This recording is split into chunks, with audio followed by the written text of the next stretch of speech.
not only can't make it, but hell, if you guys ever want to refer back to this, I mean, you're more than welcome. Um, Anyways, for those of you who didn't hear, I think it was Kai.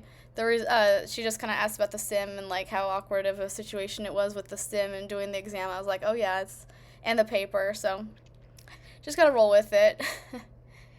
Yeah, it's not getting any easier, but it is hopefully.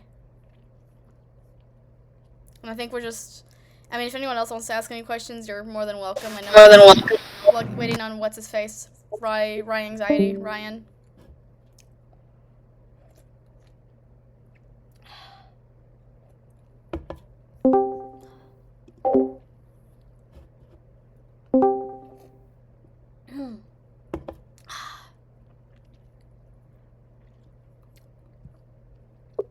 Am I doing this right?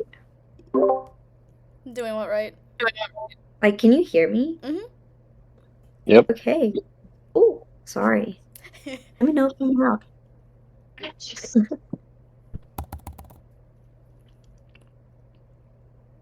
Anyways, for How those are of, we doing? go ahead. Sorry. I was gonna say, how are we doing this? Like, what are we doing? I wanted to see if anyone had any like. I mean, I know we didn't talk about it too much. I wanted to see if anyone had any particular questions. I think it was Kai who brought up the fact that the sim is due tomorrow. So I was like, okay, you know what? Like I know I wanted this to be an exam session, and I think a lot of people were probably hoping it would be. But hell, if we want to talk about simulation as well, why not? Like it's class material. Um, Yeah. Maybe we could find ways to like incorporate the study guide into it. It's 100% true. Like I did notice that as I was going, I was paying attention, for instance, to STP, segmenting, targeting, positioning, and that 100% applies to the sim, like through and through. Um, and even like the whole STP process where we're doing, your This is exam two material, by the way, where you're kind of strategizing and then really taking into consideration what the hell you're doing before you even like appeal to a fucking market, or excuse me, a market segment. Like that is part of it. So yeah, I love that you're even thinking about that. I like to. This is jumping way ahead, but I think even exam three like kind of jumps into like I feel like it jumps into that a little more, of like, Yeah. um, certain content and stuff. But yeah, it's 100% true. Like, I think it's kind of cool how the stuff connects. Are you like a secret tutor in this group or something? Because you just seem so brilliant in this. Oh, thank you. I've just taken this class before. You um, have? mhm. Yeah, this is the That's pretty one. I don't know, Prof. He goes by Dr. Eaton. Fuck my life. He claims that this is the exam that everyone does worse on. The first time I took it, I got like a 46%. Oh, really? Mhm. Well, I'm just gonna be honest. I made a 25 and I was like, holy crap, I thought I was doing good, but I did not. So I was like, everyone's average was 80. How did I get 25? What did What? I do that was so wrong? And That's then I so realized hard. the way that I've been studying for like previous classes does not match how I need to study for this class. So it was a wake-up call. If I can ask too, I appreciate you sharing that page.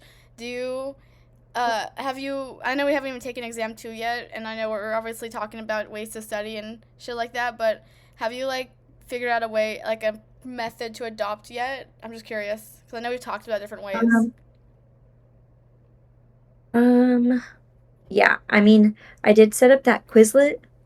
Oh, that's right. Um, so I just, yeah, so Quizlet had this option where you could copy all of your page or your paper and put it in, and it'll generate a study guide for you with your notes. And Mhm. I've been doing that.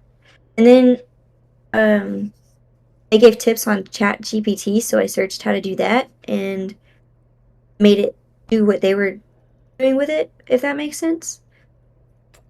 Uh, Yeah, so I've been using Chat GPT to give me real life examples to ask me questions with the study guide that Quizlet made for me. okay. So, because, yeah, Quizlet is more like, because I'm not going to pay the whole thing to do the real life examples from that guy. So, Chat GPT was free. Yeah. Okay.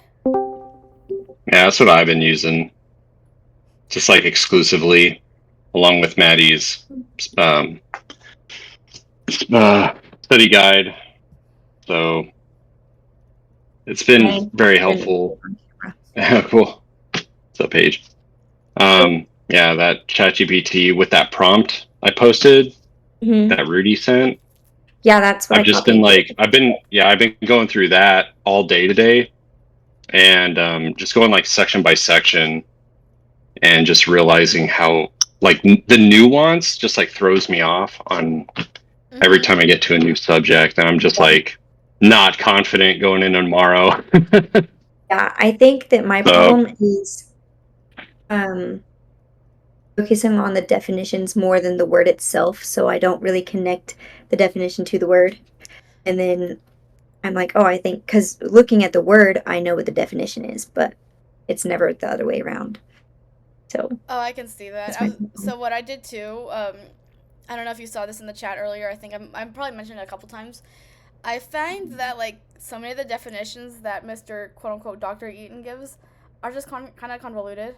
Like they say they put so much. It's kind of ironic because he's like, oh, I don't want any fluff in your paper, but now he's got like fluff for fucking days. I'm like, can we just I explain it like a know. like it's not it's you want it to sound normal coming out of your mouth. Can we just explain it like a normal person? So That's what I'm doing, and I'm gonna turn it in that way because I'm like, because I say what I'm thinking as I'm typing, and that's what he's asking for. He's not asking for like a specific guideline, right? Like, don't do all this fancy schmancy stuff, you know? yeah, Yeah, that I really like wish we would be able to do like a video or just like explaining like I understand he wants like everything written on paper, but if we were able to do like a video, like I don't freaking know, like 10 minutes of like, hey, this is why I did this is what I did. Like I feel like that would even go over better if he doesn't want all the fluff that And then also he's he can he's like see saying. us in real time doing that. Like our Yeah. eyes and stuff to make sure it's not like just reading off a paper. Like it's you doing it while and then your actual reactions. That would be pretty cool. you know what's funny? I'd probably be up So for we that. had that happen.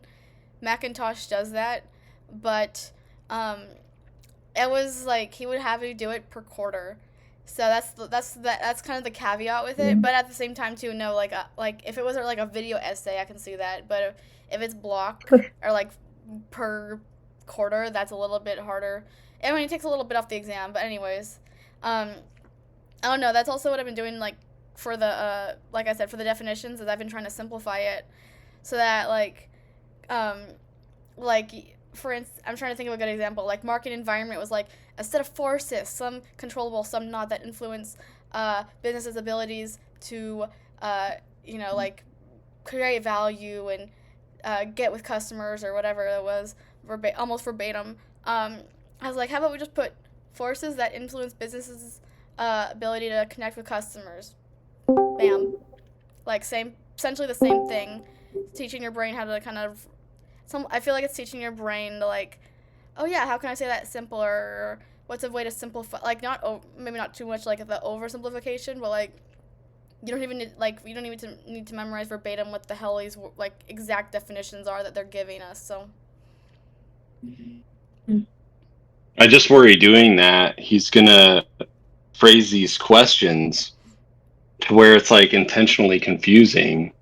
Yeah. So having like the simplified, like I understand like psychographic is the relationship, like internally opinions, like things like that. But the way he's going to phrase it is like, oh, it could be behavioral, that's fair. like to me. And I just overthink things already. And I'm not Yeah. the smartest peanut. So it's No like, average there, okay? But in my case, if we had notes, if we had notes, then like describe the question however you want. But without the notes, like just simplify it a little bit for us, quit trying to like be tricky. I don't even. Like that shit just drives me nuts with these fucking professors. It almost makes All me of them do think. it. It almost seems like they haven't interacted in the real world, like haven't held a normal conversation ever.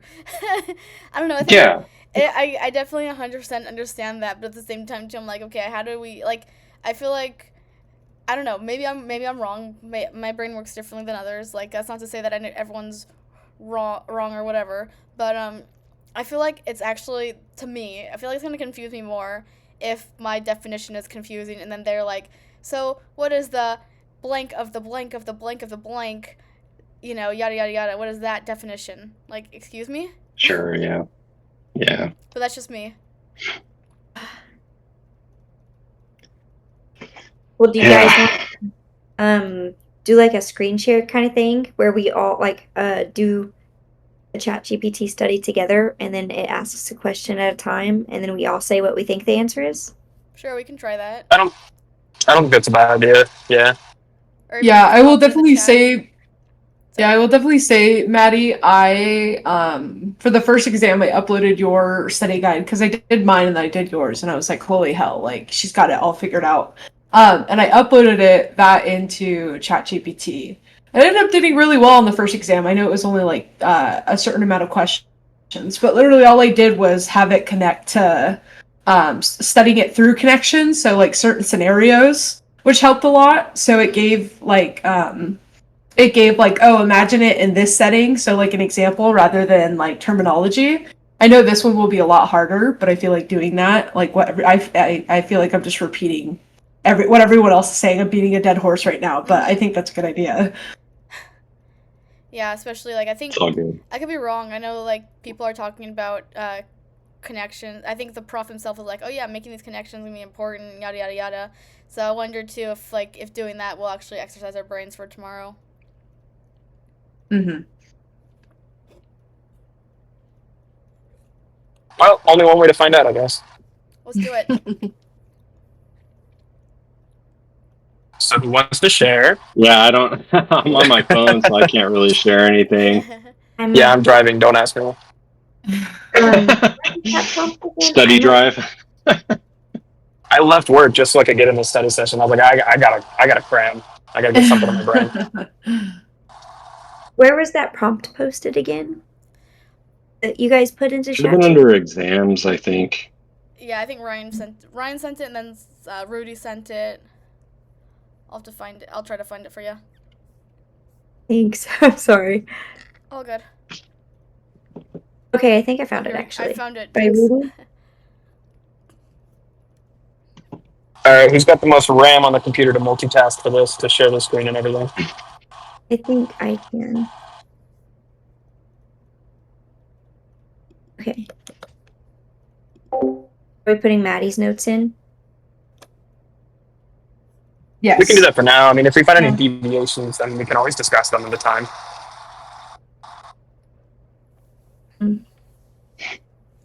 The limit I found with ChatGPT is like it just like focuses on one kind of concept at a time. So you start spending like a lot more time on segmentation and this type of decisions, and then it's like, oh, I forgot about the SWOT stuff or the I don't know, whatever the other acronym was. Ryan, do you have ChatGPT Plus, or do you just use the standard version? You know what? I had that WPC 300, and it was like Excel heavy, and so I opted for the subscription for ChatGPT because you can use screen grabs. Yeah. I did notice that You can use screen grabs?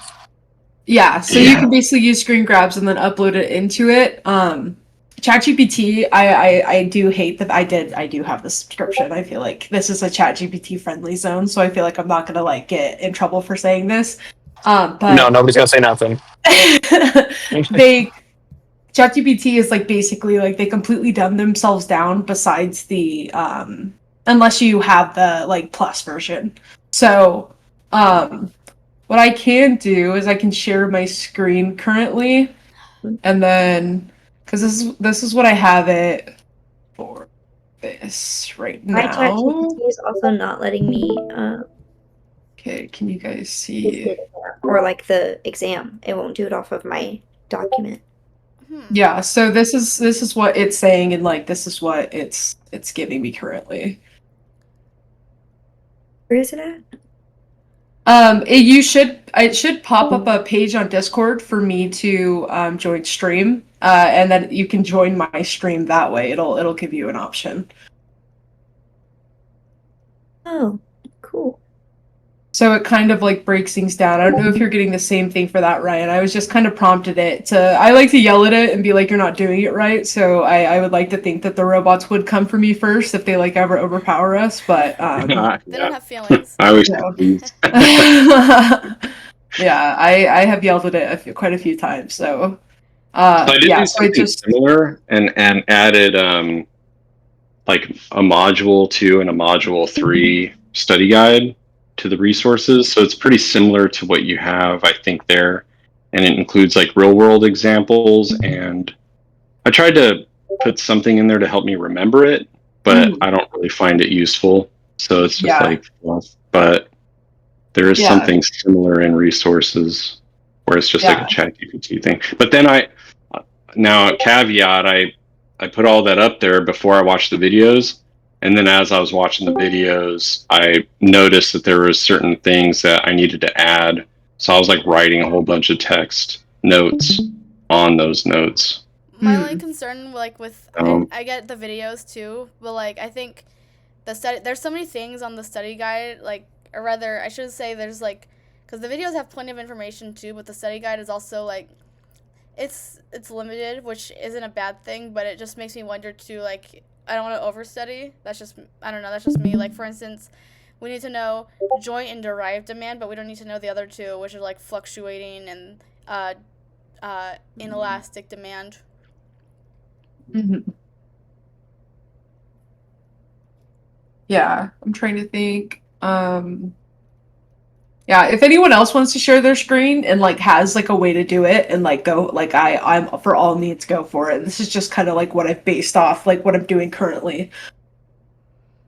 Um I feel like Maddie, you have like a really good, I'm gonna stop streaming right now, but I feel like Maddie, you have a really good like your process. So I feel like you're like automatically leading this. So if you want to lead this any certain way, I'm not too sure that we'll have people in here that's gonna oppose to you because you've been carrying this entire class. So yeah, for real. if you have a certain way that you want to do it, I'm gonna say all for it. Go ahead and do it. Like For what it's worth, though, like, I don't think I even expressed this, but, here, I'll see what I can do. But anyways, for what it's worth, like, I didn't even want this to be, like, I didn't want to be, I don't know, leading the set. Like, I'm glad that, like, everyone's kind of offering their 2 cents, because I think that's more important than just, oh, yeah, we need a leader. I think it just Yeah. kind of deferred to you. already. Yeah. I think it just kind of deferred to you because you spoke up a ton in the Discord, and that's all it took. Okay, Like, oh, fair. she has all the information. She's got everything. Yeah. We're looking to you now. The class. Let's see.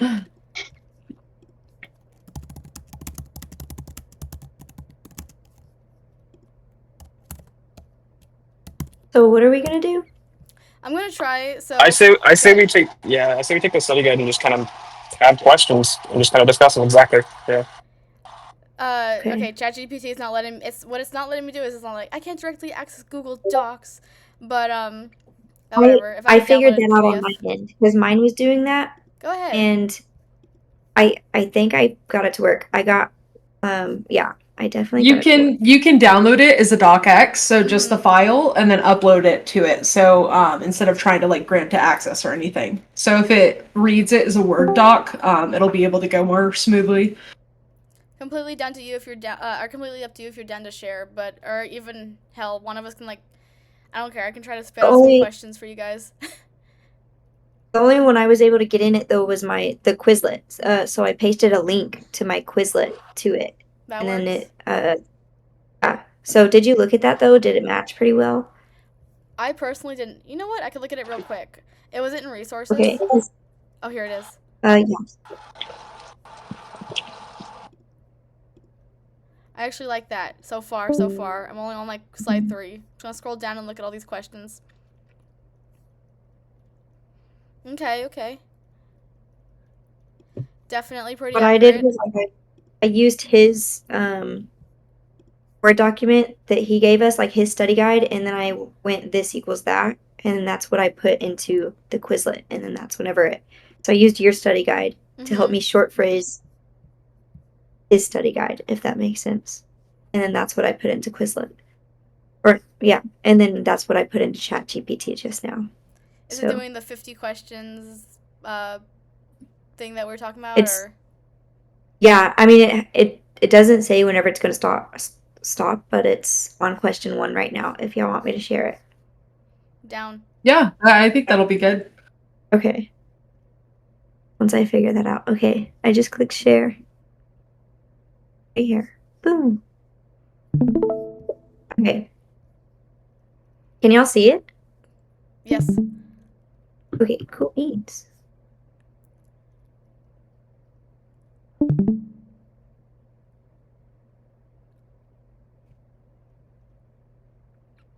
That's actually a really good question.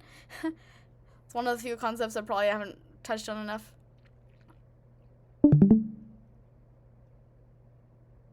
How do you turn your sound on and off like you're doing? There's a Sorry. little mic button. Mute, unmute. Oh, but then can you still see my screen whenever I come back to the Discord? Yes. Yeah. As long as you're sharing just like Google, you should be all good. Sweet. So I can minimize this page. Or separate. Paige, would you be able to also send a link for the quiz as well, if you don't mind? I think you can share like it, right? this? Yeah, like just like Huh. the screen you're on. Oh, yeah, there is an option for that. Look at that. Oh, huh. Sorry, you guys. Yep. Oh, awesome. So we're all taking the exam together. Really cool. Okay. I'm going to paste it in there. Let's see. How do I do that? I'm You can looking just at put it in the chat Copy again. link. Yeah, there's a chat box. I see it right here. Show chat.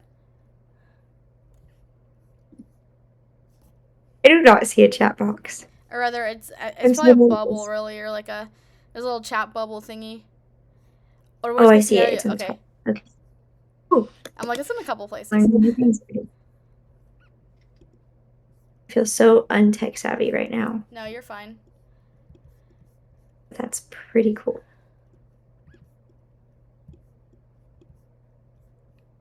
Now, how do I get back to that other page? Okay.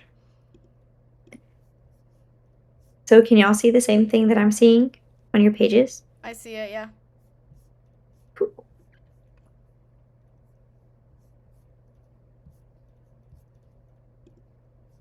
Random question: did anybody actually create a Kahoot or something like that? I created a Quizlet. It was an option. Like, I don't know. I should have put like a poll or something. I didn't know if anyone was like down to do it. So Do you want to do that? If so, I'm like 2 minutes out from my place. I can quickly put that together. sure, if you want. Is it a thing to ask? Let's see. Yeah, because I can get ChatGPT to create that question list, and we can put it into a Kahoot, and it just asks us those kind of questions, and then we can have a whole, answering section and discuss based upon who got it right, things like that. So can I type this in right here? Like, can you make a Kahoot of the questions? I wonder. You might be able to have it come up with a question list for you, but you might have to physically put that into Kahoot itself to create that. Out of curiosity, did anyone actually answer the question? I feel like I have a guess as far as what it'd be. Like question That 1 would be on the ChatGPT. yeah, I put B and that was the right answer. It was? Okay. I was gonna guess A or B actually. I guess Yeah. you just, I don't know, We- always pick the long answer. Okay. Is this going to be like 50 questions or Yes. Yes. Okay. Holy Yeah, someone else Oh asked my that God, the other day. I'm sorry. like, I remember when I first took the class, I remember like taking this first exam being like, wait, why is it 50 questions? What's going on?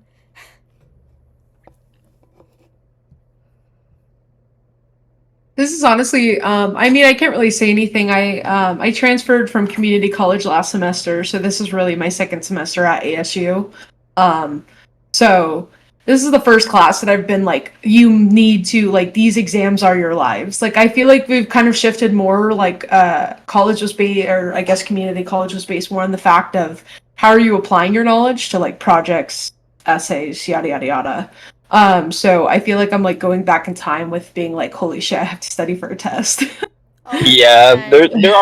there are some professors that are different. They kind of do that, but especially because this is an accelerated summer class, Yeah, and being as it's online, there's a limited number of options that professors really have for us to do. Even Yeah. But yeah, there's a big difference. I had this class in fall, and yeah, it was the exact same format.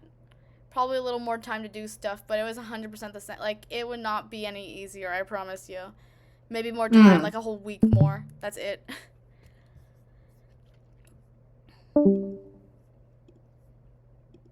So basically, what you're saying is they just give you more time to worry about it. Exactly. Yeah, and like the blocking out windows, it just seems like he cares a lot about his craft. Like you can tell this is his craft. So it's like I have had professors in the past that are like, I get it, so why don't you get it? And then they get frustrated on the fact that it's not clicking for students. So I'm hoping that he's not that way, kind of. I'm surprised. Like, I'm kind of happy. I haven't emailed him because I just don't do that with profs. But I don't know, a couple people have been like emailing him, just asking him tons of questions, and he's immediately hit them back with like oh yeah, blah blah blah. I love the questions, and here's a passionate answer to your question. Keep the questions coming. I love them. Here's all this fluff that I don't want from you. Psychographic.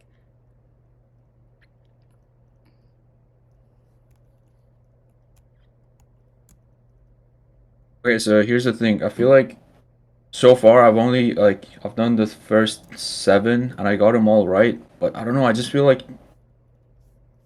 I don't know. I don't know if you guys feel the same, but to me, like these are like it just looks too easy, don't they? I actually missed Like one.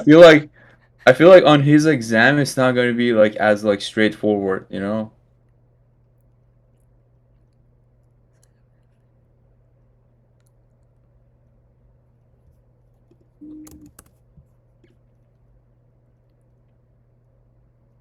I almost feel like, because I feel like the first exam was pretty straightforward. Like he threw a few curveballs in there to like get you thinking. I don't necessarily think he's trying to like screw us over on every single question, but I do think that he's trying to make it like hard enough to where, I mean, he said it himself. He curves every grade, like every exam, like it's curved. So it's not usually that's a once. Like a professor would be like, "Oh my god, you guys did so poorly. I'm gonna have to do this." But I don't know. I guess this is really like we're getting to the meat of everything because it's like an official exam with a lot more substance in it. Mm-hmm. Right. Yeah. I think I got like 9 out of 10 on the first one, and like the one I got wrong, it was just I don't know. Like to me, like that was just kind of confusing because I wasn't sure like what it is. The There was demographic. like outside of yeah, I got that one wrong, but like outside of that, I felt like everything else it wasn't that bad, you know? Right. I was so scared waiting for that. I was like, I hope I got it right because there was like 2 that seemed like they could be right. Right. I won't lie. But though. here's the thing, Go ahead. don't we have like 45 like extra points or whatever At least 44. in total? He said 44. 44? Or he said 45, but I don't know. So I'm like, I did the math. I see 30 from the surveys, 44 at least from the play pauses, but I don't see where the last one comes in. So here's the thing, if we let's say we like average B plus on every exam and we also get like all 44 points as well, I feel like that should take us to an A minus. As long as we get like all of those extra points and we get like, like B plus on average on every exam. The class has to. Unless like, Go ahead. yeah, I mean, Oh, I see what I you don't mean. know how like I he's see going what to you mean. grade the paper. Like I'm just hoping like he's just going to like give us like, full points on the paper, like, as long as we just, do everything right. But, I don't know about that. No, he 100% should. Probably as long as you answer all the questions, make sure it's thorough. Like, that shouldn't be a hard 100 points. Same thing. I feel like this, like, I know some people, and it's probably a good thing people are asking questions about the sim, because the sim shouldn't be hard points, like, or hard to earn points anyways. Right. Have you all submitted your decisions already for the third one? Yeah, but I know that they're also open to review, so like you can withdraw your submission as long as it's before midnight tonight. So Right. I submitted mine and then withdrew mine when he sent that email. Is it midnight tonight? I thought it's midnight tomorrow, because it says. No, it's tomorrow. Yeah. Oh, my bad. Or actually, is it? I'm not sure. Let me double check. I thought it was tomorrow. But It is tomorrow. That's my fault. You know what? Okay. Is someone was saying, I don't know, I think it was Logan Gustafson or something. He had emailed the prof and asked him about the so he actually had a really good point. So if you look at the recreation, I think the other competitor is like Lux. Yeah, I'm pretty sure it's Lux. They have like priced 1,000 with 100 rebate. So whereas like I had priced mine with like a $900 to $50 with a $50 rebate, but what the prof had said back to Logan was, if you can for this is just an example. I'm not saying like everyone's gonna do the same bike, obviously, but the idea is for them to be kind of conjunctive. That's actually a concept from exam 2 material. Speaking of, but they're supposed to work in conjunction with one another, to where, let's say you set the price at $950 with a $50 rebate. You're essentially charging them $900. That's how it's supposed to work. So, for instance, when I had my initial price $900 with a $50 rebate, I'm leaving $50 on the table, and theoretically, when customers look at the $950 with a $50 rebate, for instance, they'll buy it, like, because that's the price that they're willing to pay is $900. They see the $950 with a $50 rebate, and they're like, okay, $900. That's how much I'm paying for the bike. And I think what he's trying to get at too is, in doing that, you actually make a little bit more. Otherwise, you're just leaving money on the table. So that's something to keep in mind for anyone who was like a little confused on that. Because I So didn't even know it works that way. Did you do 950 and then 50 rebate on yours? That's what I'm gonna do. I'm gonna withdraw and then change that. That's Is there a difference if we do like 1,000 and then 100 on a rebate? Or are they just the same thing? They're, yes, but at the same time, customers don't want to see too high of a rebate. I get it. They're like, I think that's the confusing part with rec, is I know they're the price sensitive customers. But I do know in the notes too, it actually informs you like, you don't want to go too high of a rebate, but you also don't want to do too low of a rebate. It's like, okay, so where's the sweet spot at? Either 50, I don't know, 50, 75, something like that. I was thinking is a sweet spot. I'm not 100% certain on that. I would think the reason 950 with the 50 rebate works is because since they're so price sensitive, they're probably gonna see, like, for instance, the 975 and think, oh, that's too high, even with the 75 rebate. But I could be totally wrong about that, because only 50% of the customers do cash in the rebate as well. So keep that in mind. And you wouldn't charge them more than what the price they're willing to pay, right? So like, if they're gonna pay you like 900, you wouldn't charge them like 1,000, right? Right. Keep in mind too, that's also after applying. Apparently, it's also after applying the rebate. I didn't even think it mattered that much, to be honest with you. Yeah, I also did 950 like on the previous one, but I think I'm just gonna raise it to like 950 and then keep the 50 rebate. For the previous one, I did recreation bikes, and I had it as 100 rebate, but apparently I could sell my bikes for a lot more. So this time I did do 1,000, but with still $100 rebate. So I still was at the 900 sweet spot. I did really well on my bikes. It was just some of my advertisement needs some work with it. Me too. Right. Yeah. The competitor is charging 1,000, and they got a 100 score on the price judgment. So I think 1,000 will be fine as long as you got everything. Oh, you know what? Actually, how do you see that? Because I wanted to like look at what what other people were doing, but I couldn't like figure out how I can go and see like how much they're charging and whatnot. I want to say it's in like it's somewhere in the balanced scorecard area. Like it's like I had it punched in somewhere.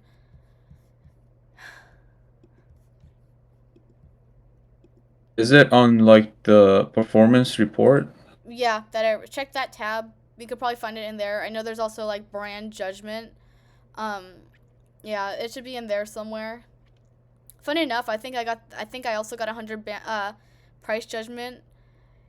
Like I tied with my competitor.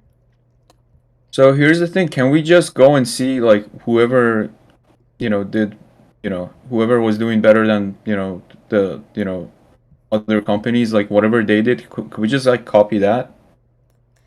Like, would that work? Yeah. My only concern, this is specifically with the ads, is my concern. Well, actually, you know what? I would actually double check all of like the brand judgment, the price judgment, and what's the other thing that I'm missing? Ad judgment. I would check all of that. If you notice, basically all the competitors got acceptable ad judgment, which isn't even that great. The only exception, I know one of the mountain competitors got, or no, excuse me, one of the speed competitors didn't even fucking rank. I'm like, that's like that's kind of sad. Like, so now I know I won't be copying them. But I feel like that's something to keep in mind too. I know a couple people, we've talked about how when we first did the ad, we looked at customer like needs, which is I think in either Q1 or Q2. Really useful information, I feel like. And then I think also what I, for instance, might have done, I think I might just put too much on there. But I think that the customer, hopefully, by like applying that, it'll get your ad to like more than acceptable. But like I forget the rank, but anyways, it'll hopefully get you like a really good ad judgment. But that's just me speculating. Like I don't know. I guess I don't want a quote unquote acceptable, aka mediocre ad judgment.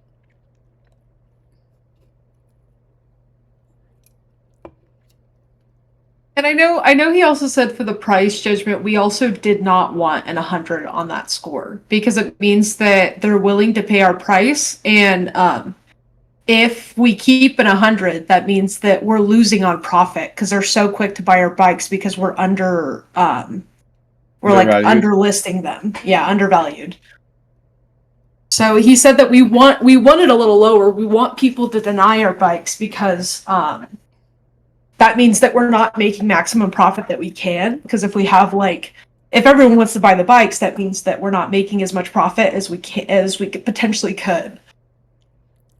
I wonder too, because I wasn't planning on doing a rebate for mountain or speed, but I wonder if, for instance, like you're saying, pricing I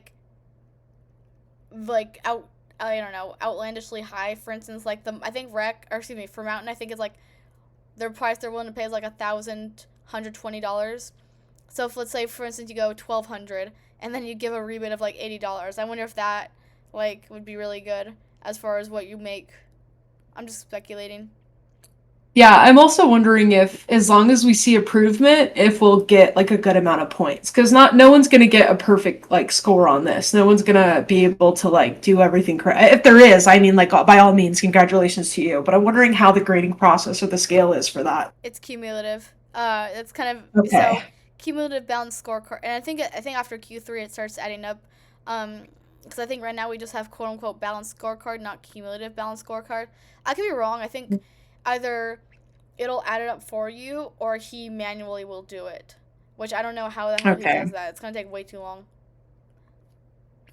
And then he'll also he'll also do something along the lines of adding Q6 results. I think what it is essentially once we're done with the game, he's gonna combine all the scores, something to that effect. Mm-hmm.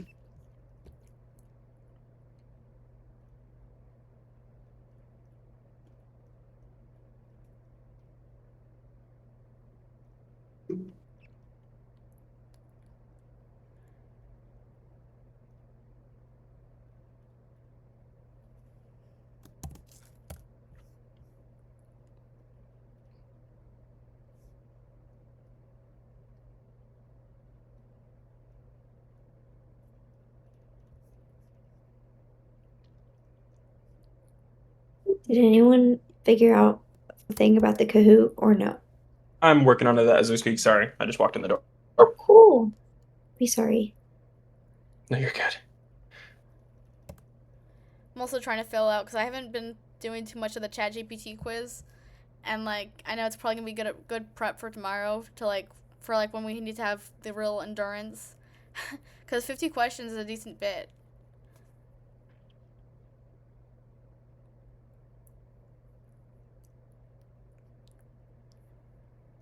Yeah, I know. I'm a very proud user of Rate My Professor, and I saw such great reviews that he's gotten. And then I went into the class and I was like, holy shit. He gets better reviews than the prof that I had. Yeah.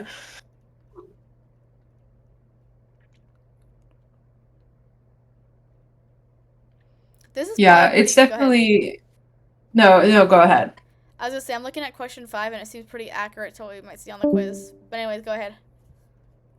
I was just basically saying that for this being like a class that you need for all types of business degrees, it's very heavy. Like it's very like you need to like the amount of content that it has within it.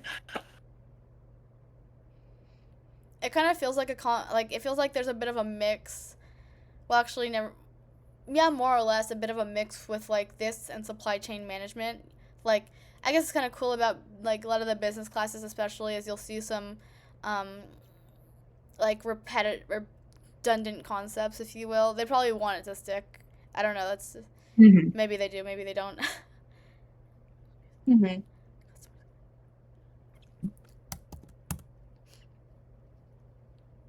Oh, wow. Okay.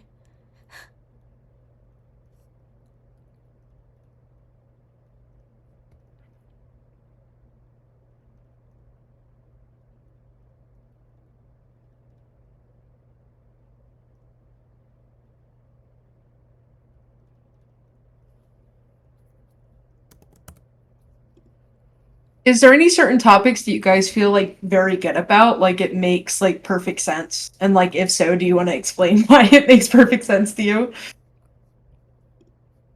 I think the first bit of like module 2, I feel like I got really good, but I was focusing so hard on module 2 that module 3 for some reason is just not sticking to me. Maybe 'cause I started detailed and very like I was writing down almost nearly every word he was saying. So then he said to shorten it with the equals things that he did. So that's what I've been doing, but I did it so hard on module 2 that I feel like I haven't had enough time to understand module 3 completely. That makes sense. Yeah, I feel like it all makes sense. It's just a lot of info, you know. Like you forget things. That's like the main issue for me. Just trying to like remember all of it. I mean, it all like if I like watch his videos, like you know, I get it. It's just that you know, like I have to like keep going back to them so like I don't forget. I mean, to me, it's not too hard. It's just a lot, you know. Yeah, of course. I can't wait. I can't wait for exam 3 because the study guide is significantly smaller. Oh, for real? Is it? Yeah, I put like 4 pages of stuff as opposed to this like almost 8 full pages. Oh, you know what? I was gonna ask you something because I was looking at I think it was like his last announcement or like one of the last ones. He mentioned that like we have to go through all 18 videos and audio modules, and I was like, are there like any audio modules? Because I've only seen like videos. I've never seen like anything audio. Have you guys seen like any just I think that's anything just audio? where he's not presenting. It's just like the PowerPoint. Oh, We just hear okay. his voice Okay, that's what over he it. means. I think Okay, that's because what I was he's like, talking about. I counted like all of them as well, and I was like, there's 18 of them, but they're all videos though, you know, because I just wanted to like make sure I'm not like missing out on it, you know, on anything. Yeah, I think he was referring to the ones that are not the play post-its. They're yeah, just him talking over the Right. slide. Right. Yeah, and if you guys ever want to do like an in-person, I know there's some people who aren't in Arizona or like Maricopa County or anything like that, but I'm down to do like an in-person, like face-to-face, wherever it may please, because I'm serious about I like to do my best with my classes and like try to make sure that I'm staying in like what is it, like summa cum laude? Is that what they call it? Yeah, something like Yeah. that. I mean, So, any in person, if you guys are down, I'm always willing. I'm sure we can make something work along those lines. wait, isn't it like a little too late now? Because it's tomorrow though. Well, no, I mean for like future exams. I see. Okay. Not for tomorrow's. Right. I mean, I'm not in Arizona anyway, but like. Oh yeah. That throws a bit of a wrench in it. Yeah. By the way, I'm sure people struggled with because I think someone also asked about it too today. How are you guys with in case it comes up, brand development index, category development index, BDI, CDI? I mean, beyond That's the a good videos answer. and at like a high level, it's just like, sure, let's add weighted shit and try and make a decision. Kind of reminds me of economics, but how do you apply that with whatever the algorithm is going to be? And then the professor talked about having a calculator available. So it's like, yeah, there's probably going to be something, but it's like, what are we adding up or dividing, or it's arbitrary weights to decisions other people are making? Like, I understand it. It's just like, in the context of this class, how do you study for that? I don't know. No, seriously. No, I get it. I don't want to turn into this a bitch fest, so I'm gonna set up a chat for tomorrow. It's gonna be a bitch fest for post test bitch fest. So we'll try and keep this in scope.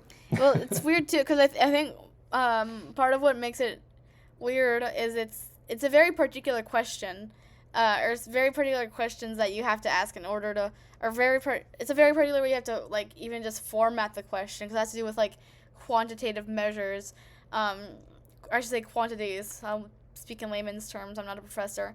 So like, it's like, oh, divide this and then divide that, and then you kind of, I think part of what I'm even just looking at, with the formulas itself, because I had ChatGPT simplify it for me, not gonna lie.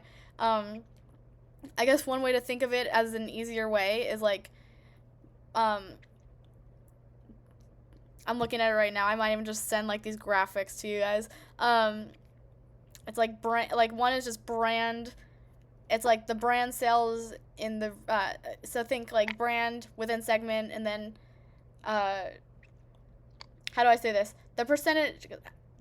Fucking hell. Yeah, percentage of brand. I'm gonna send this. Yeah. Over the percent of population total in the market. That's the BDI. Mm-hmm. So it's population. So it's percentage of brand over population. Basically, total. Yeah, that's like the best 100. way to say it.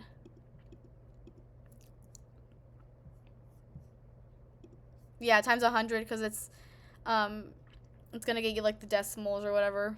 So then get the full percentage. You can even So the numerator. I'm sorry, I don't mean to interrupt you, but the numerator for both of them is where it's different. Correct. It's always going to be over the percentage of population. I just sent it to. But it's either going to be brand or category. So that would be the B or the C. And it'll be on top. I think part of where he kind of throws that wrench in is if you read on the study guide, the very last question that he asks, he throws in a couple different numbers there. He throws in at least 6 different numbers, and you only need 4 of those numbers, which is honestly probably a good thing, because then I think part of what's important is if you just look simply at the very last question that it asks, what's the CDI for SUVs purchased by lawyers in Tempe? It basically highlights for you. So these are the very important numbers you should be looking at. Like, trust me, I read this over and over and over again. I'm like, okay, I don't get why I need this middle sentence here when these numbers don't matter to me. And I literally mean that. Like, you look at the example that the prof gave, and you look at the example that I got from ChatGPT, I should say the example that it basically duplicated for me and applied that principle, or put the formula on, I should say. It's like, okay, so why do I need that middle sentence there? And then I don't know. You just gotta, I think it's just one of those things. I even, like, I'm gonna still be rereading it tonight and probably tomorrow before the exam. I'm just like, okay, try to grasp it. Hey, did you guys finish the ChatGPT quiz that was posted? No. Okay, so I think it's just 20, or maybe, I don't know, like, maybe there's more, but I went through it, but it was only 25 questions.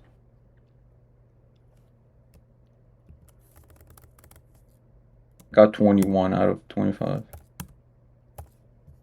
Good job. Seriously. Thank you. You got it. You're going to kill it tomorrow. No, man, I doubt it. You got it. Oh, yeah. Be careful tomorrow. Just remember, everyone, no backtracking on the exam. It's the really shitty part. I actually forgot about it until now. I did make a Kahoot. Yeah, let's do that. I'm down.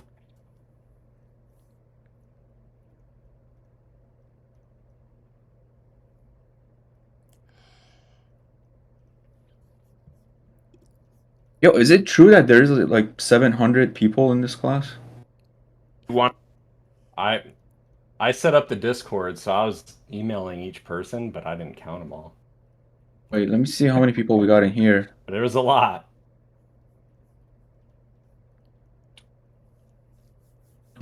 I always think it's funny whenever discords are made, like I think they're awesome, but then you always have those like handful of people that are like, why are you talking so much about this? Like it's not a specific it's not a specific Discord for a specific course. Like that's why you join. Right, seriously. I don't want to, like... Okay, so Actually, he's not even in here. J Money. That guy.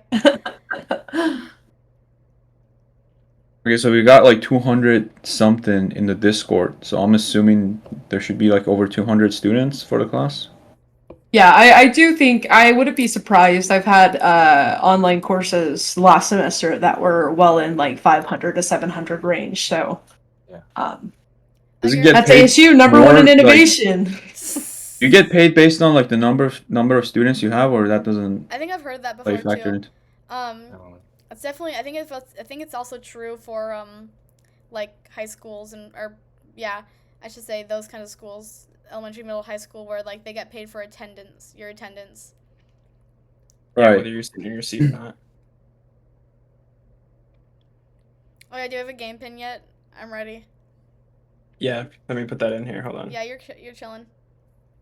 There you go. If this is terrible, you're gonna let me know right off the way so I can adjust it.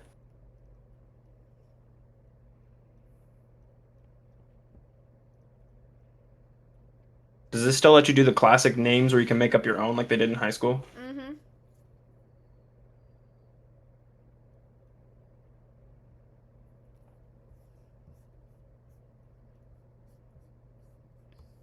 And then also I put the average time on questions is about 30 seconds.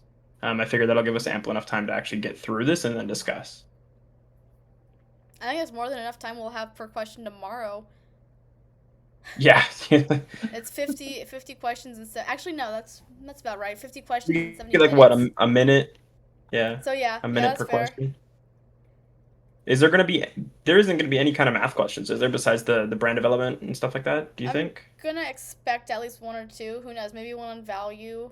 I know if you guys saw ratio, I think it's distance divided by time. I need to double check that myself. I'm pretty sure it's distance divided by time. Okay. But I don't know if we need to know that exact measure or if we just need to know what ratio measures.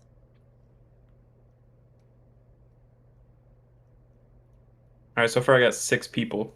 I don't know how many of us are gonna be jumping in. There's 13 of us in this chat, so well, yeah, 13.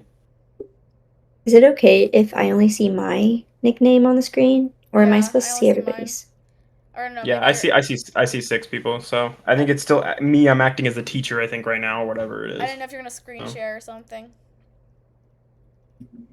Oh yeah, screen share for the questions. I will say I was just at a 5-day conference.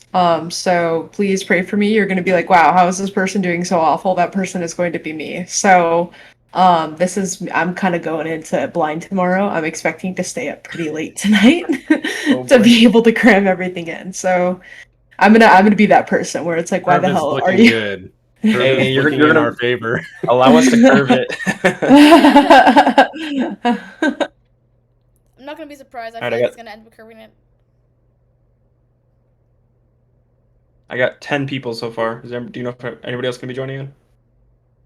Can you wait? I don't remember if you said if you could see mine or not. Let me see. Paige, yeah, I see you. Okay, sweet. I got Paige, Maddie, TH, Ryan, Jenna, Dallas, KY.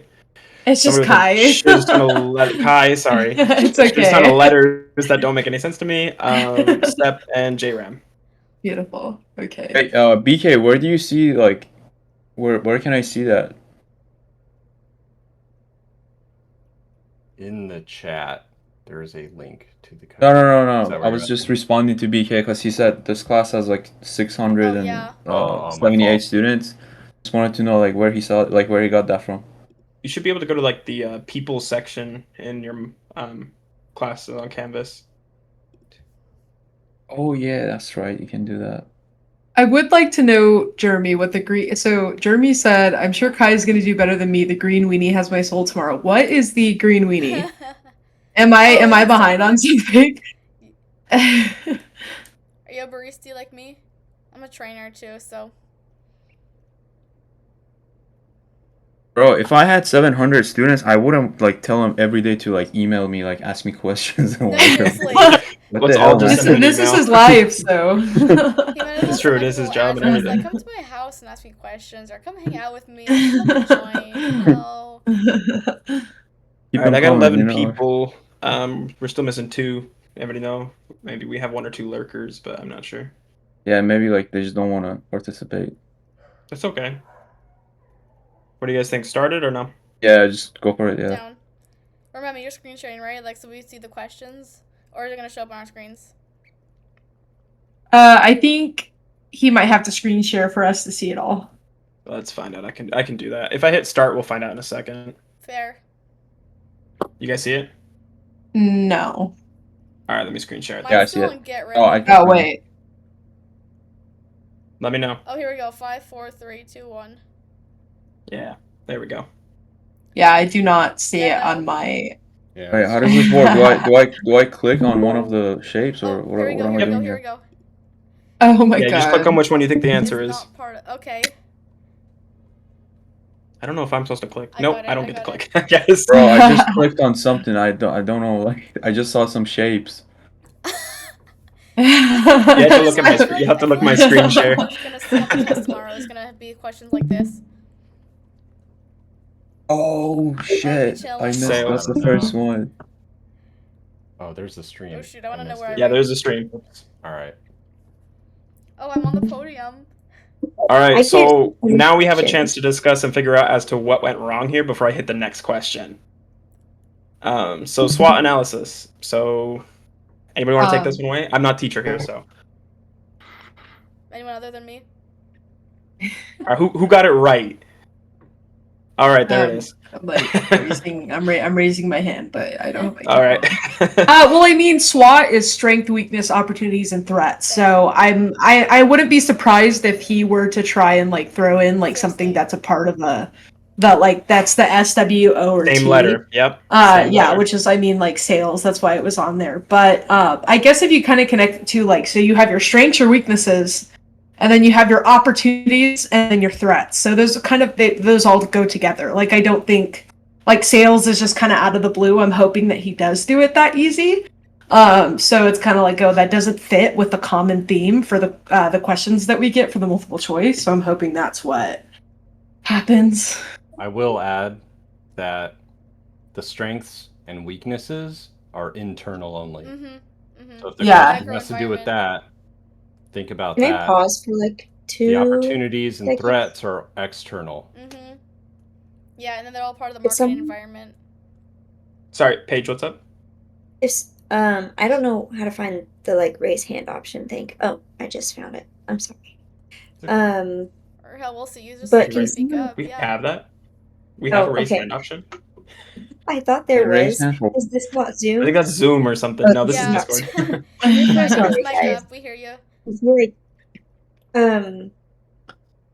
can someone say what the question was? Because I couldn't see any questions Yeah, on it. I only saw so- shapes. I shared a screen, so you should be able to see that now. That'll show you all the questions. But the question was, which of the following is not part of the SWOT analysis? And the It answers doesn't were show either a screen. opportunities. Look in the top. If you're clicked on our chat itself, it'll have the option to join the stream. It says he's live, and then you can Yeah. Oh, join I see it. that. Thank you. Yeah. I'm so sorry. Oh, who's? No, you're good. I No, didn't. no, I you're didn't. fine. I missed it too. I haven't No, done this before. so- It's okay. I have been on Discord since I was like 15, which is probably not a good thing. So you should be proud that you don't know how to use and navigate Discord. So it can be very confusing sometimes. That's nice. Yeah, BK wants let me to. start over. Somebody wants to join. So let me. Yeah, go ahead and BK start. wants to Well, hop that means in we all get a the. chance to. Everyone gets a chance to get it right. Yeah. Or unless they are, is it gonna switch up? Let's see. Does it change up? Hey, Jenna, Oh, I love congratulations it. for getting top. Oh, You're that's third. Oh, who beat me? No. Who was fastest on the draw? Dallas. Dang. Good job. All right, let me do. Does it play again? I think. We're gonna find out. You guys are finding out as fast as I am. Give me 1 sec. I'm gonna pull that back up just once I figure out how to freaking do this.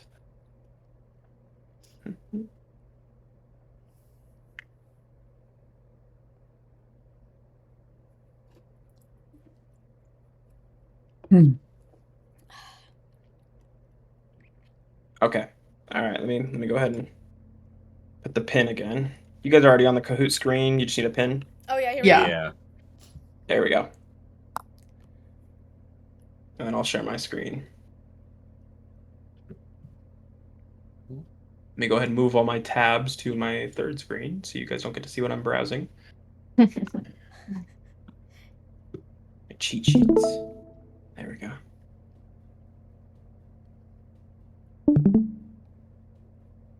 So we should be looking for what? 12 people this time? I believe so.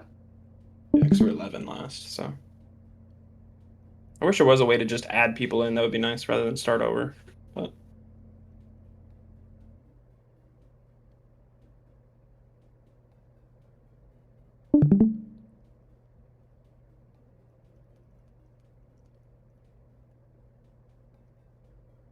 I like the letters. yeah, that's what I'm saying. It- Some of these, it looks some of these I like can't. something.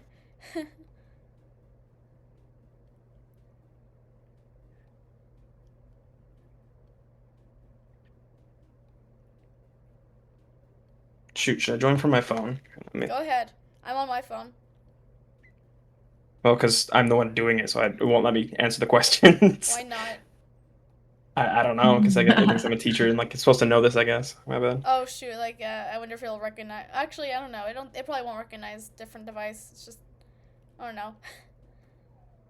Gotta go to my own Okay. link. My dog's just being a whiny baby. Same though. Oh, Nice, look at me, I'm everyone. beautiful. Let's go. All right, 13 people.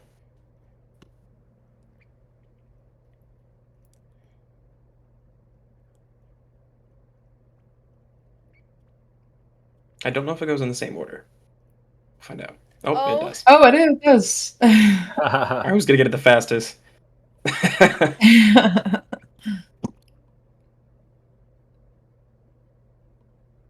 Oh, this time it switches it up though. Did it? Yeah, one of Just the like positioning or answers is what? different. I think it was the same thing, wasn't it? No, it's the No, same. one I of think them's a it's the different same. question. One of them's this because strength wasn't there before. What was it before? Weaknesses. Think Skills, it was. weaknesses, opportunities, threats. I thought it was. Yeah, I think it was too. Yeah, it was there before. I'm sorry, you guys. Was not or was? It wasn't me that got it wrong. Oh. It Oh. my colors didn't match the words, and I was like, my brain did it way too fast. Sorry. All right, do we want to go over this one or do we want to move on to the next? Because we kind of did. Let's move on to Mhm. Copy. the next. Nice.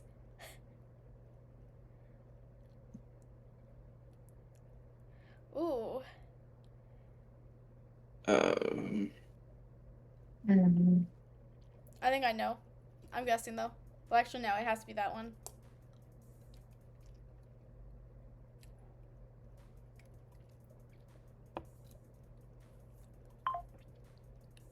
Probably wrong.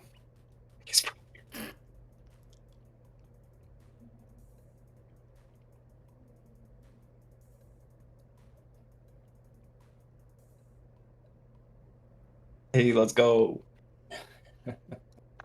All right, so environmental scanning. You want to go over this one? Who wants to pull up the study guide? Do a little discussion here. I mean, either way, I remember what Hello? it is, but I have it pulled up too. Observe environmental scanning. You collect info about your market environment. You can observe. You might collect info through secondary sources or market research. Then from there, you conduct an analysis. But that's a little further in. But anyways, environmental scanning, just observing the environment. Cool. Any questions about it? Anybody concerned, confused, still don't understand? Just one thing. So because I actually did get it right, but I was in between either environmental scanning or branding. So what would be like an example of branding? I think I saw this. I think it was actually in um, exam 3 material where it talks about, if I'm not wrong, I think it's when it talks about this. But anyways, I'm pretty sure branding more has to do with like a product in general as opposed to, hey, the company's getting to know its like changes and this and that the other. Like it kind of has to be. I guess to answer your question, um,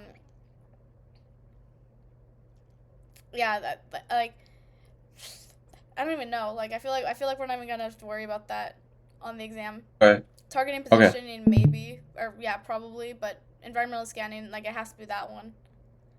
Okay. So branding, really quick, just a reminder for when we do the sim class, branding would be like the name of the bicycle, and then our company is a different name altogether. So branding is just like the name of the specific product that you are using. Thank you. Got it. Anything else? All right, moving on. Check the scoreboard. Oh, Dallas again.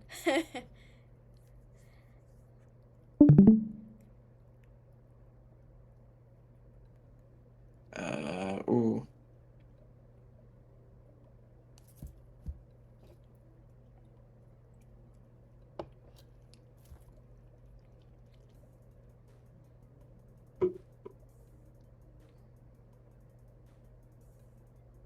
I think that's everybody, right?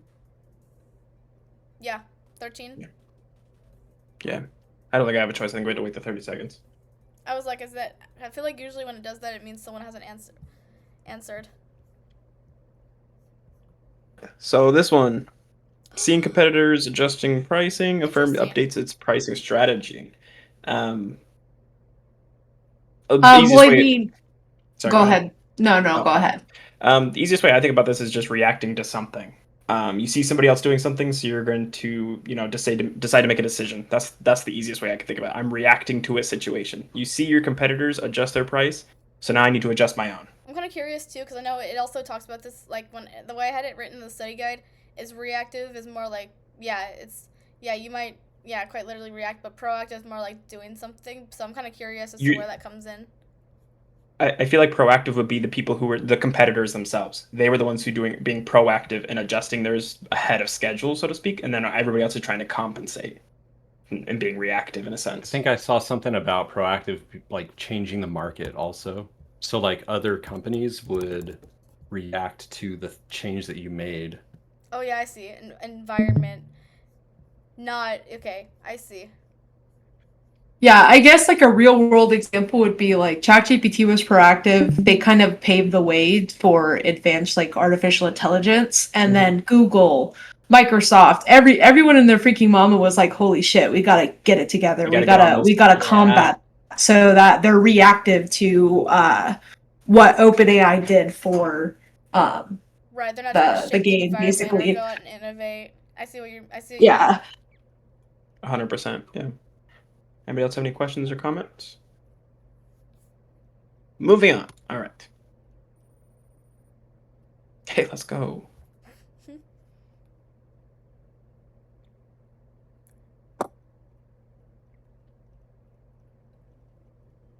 Ooh.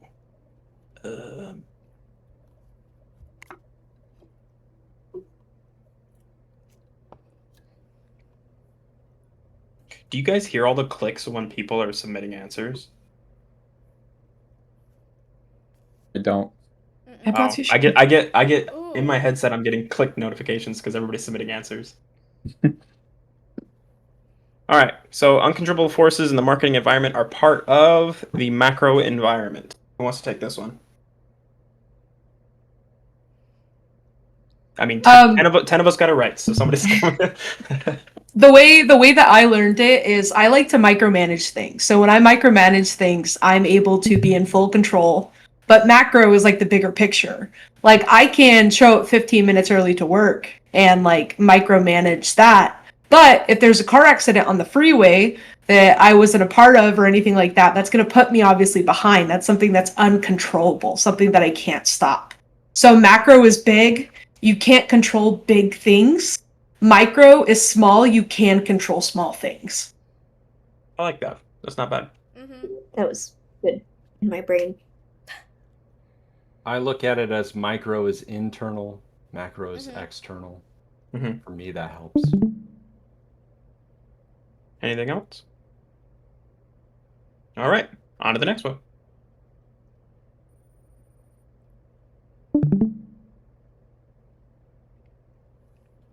Ooh. All right. Well, shoot. I think it's that. Yeah, like it probably has to be. Yeah, it has to be that one.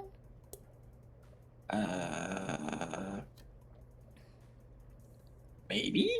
You made this. I'm just kidding. All right, I got this wrong, so it's not me this time.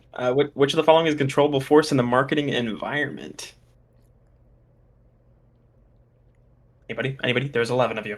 I feel like I have an explanation for everything, but I don't want to be the only one that's like providing No, my I 2 feel cents that. in it. I don't want to be that person. I feel like I feel So- like it was just too obvious because like you Yeah. you can't control your competitors' economic climate or regulations. So I mean, you know, you control what you like put the only on one that's there, left not is what goes in. Like, like- you know.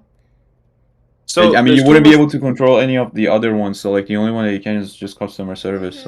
So my question is, so the two of us that put regulation, what, I guess that's what threw me off a little bit. What do you mean we can't control like a regulation? What would be that? That's like the law. laws. I mean, Like laws. Yeah. Yeah, I mean, you Okay. don't make that up, you Yeah. know. Okay. Like you can regulate customer service, but regulation, I think when they talk about in marketing terms, they talk about it as laws, like stuff that it's not like our regulation, like what we can regulate. That's So what threw me off. they Yep. mean laws, like they mean like stuff we have to abide by. All right, that clarifies it for me. Yay. Anybody else? On to the next one. Dang, I got dropped. Dallas, when I catch you, I don't think you're talking, Dallas, but I just want to talk to you. Oh. Okay. I'm gonna go with that. I probably got this wrong.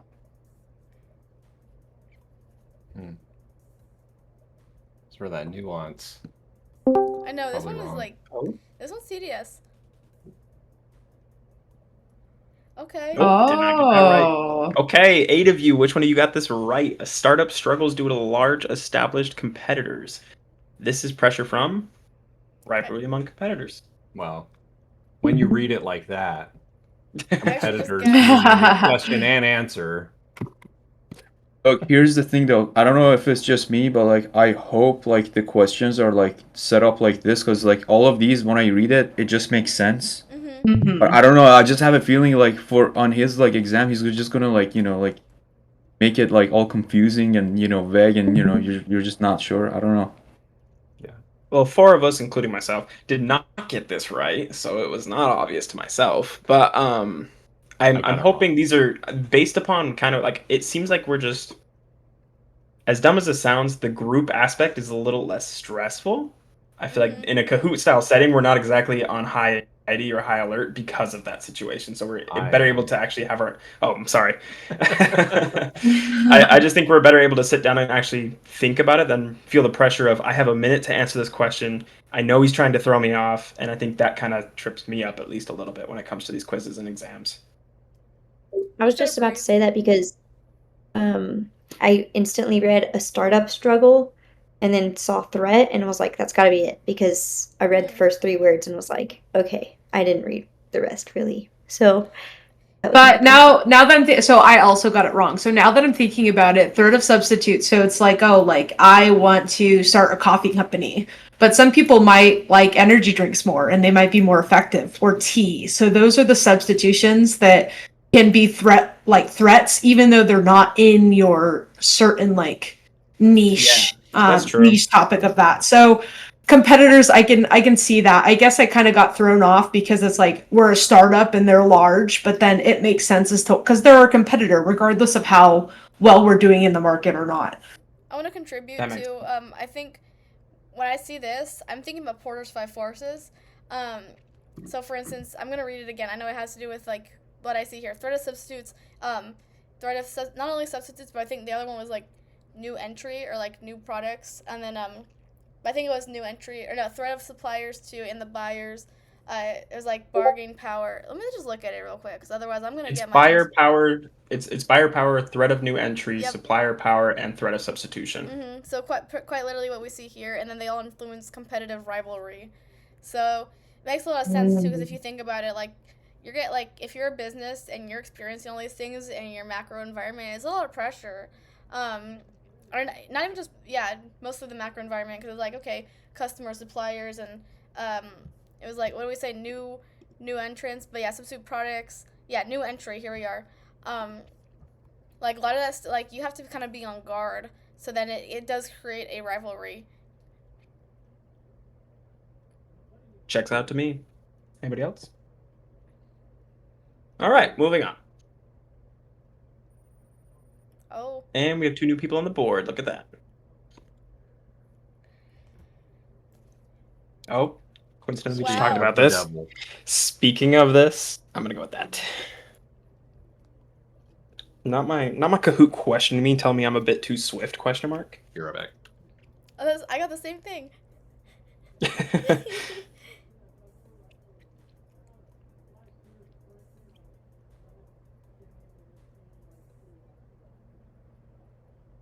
Hey, let's go. I clicked the wrong one. Oh my god. I was like, wait, why? How is that wrong? Never mind. I clicked the wrong one. We'll go over this one more time. So which of the following is not one of Porter's 5 forces? So the 5 forces include a threat of new entry, buyer power, threat of substitution, and supplier power, and they all affect competitive rivalry. Anyone want to go over this? Could you repeat the last 2? The last 2 are. I'll just go through it again because I don't remember which way I went. It's buyer power, threat of substitution, supplier power, and threat of new entry. So the only one not listed on there right now is going to be buyer power. The other 3 were listed besides technology. And they all impact what? Competitive rivalry. Got it.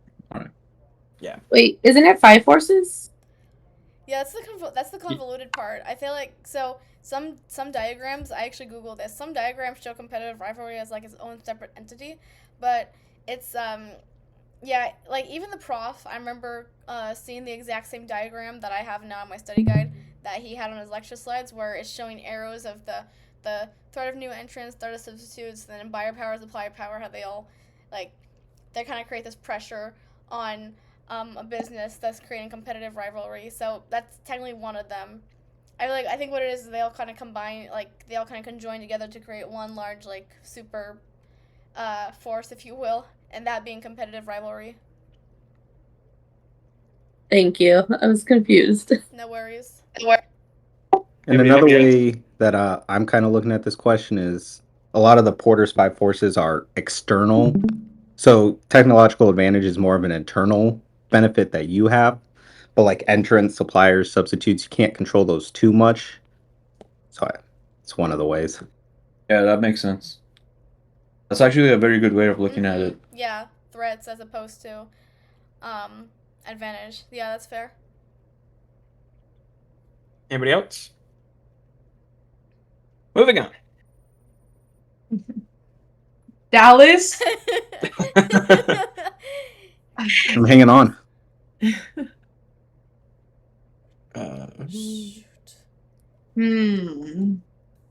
Yeah, I could see that.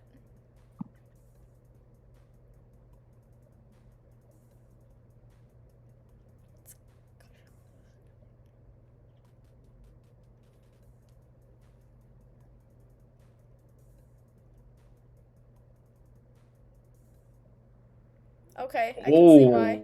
Okay. All right.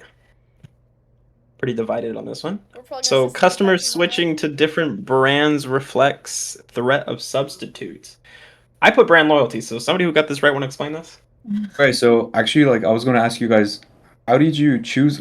That's like isn't that like the opposite of like what the question is asking?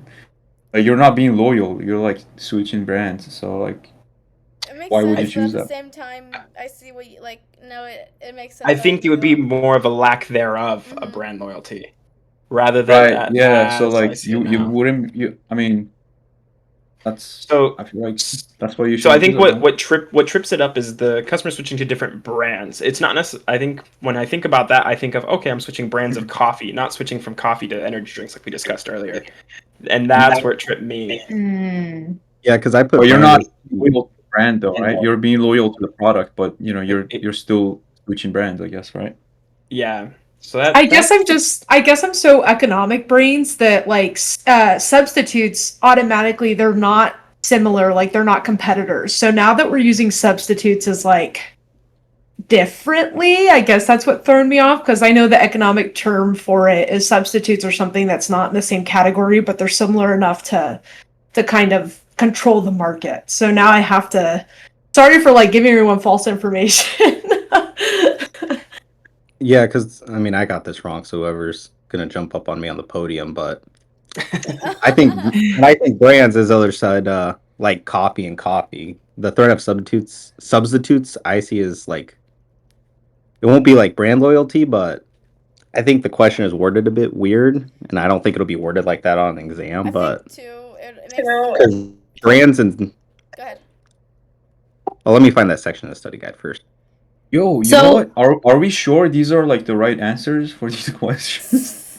well, it is threat of substitutes because it's Yeah. like finding a soda, and it's like, okay, I really liked Coke, but for some reason this Pepsi tastes better. I used to be a Coke lover, and now I'm a Pepsi lover. So I switched brands, but it's still soda. I think part so of when it you look too. up. What you see is it's just ignoring the study guide for a minute. It's as far as like what's the better answer? What's a more accurate answer that fits the description? Like obviously see quote unquote we'll call it brand disloyalty for that matter. And sure you can say this is like an instance of where we see brand loyalty taking place or rather disloyalty because you see they're disloyal to a brand, but still threat of substitutes works a little bit better because it's like okay here's a product that can be substituted in place of this. Sorry, go ahead. It's again with our. Oh, sorry. Go ahead. So when I sorry, I'll just step up. When I looked up just on literally on Google, I just put brand loyalty versus threat of substitutes.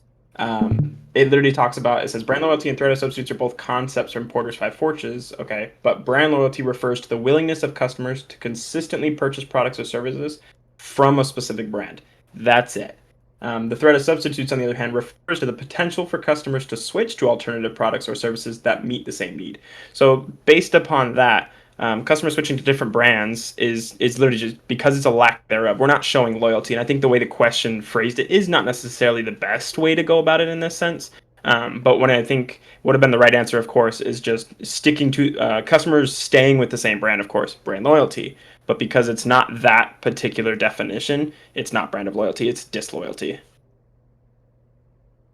Yep, makes sense to me. Yeah, and I know we're saying that the question is pretty tricky, but I feel like this is something Dr. Eaton would do. I wouldn't be So surprised. Yeah, I because of wouldn't the fact be. that it says that. Yeah, it makes it tricky, and I exactly would have gotten that wrong if not. Yeah. So. All right. Anybody else? Or we want to move on? All right, moving on. Oh, I skipped this. My bad.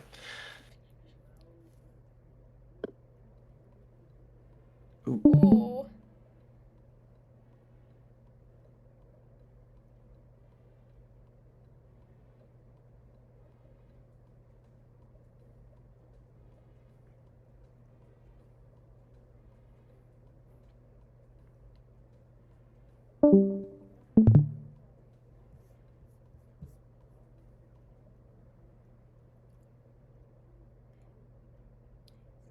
All right. Doomed.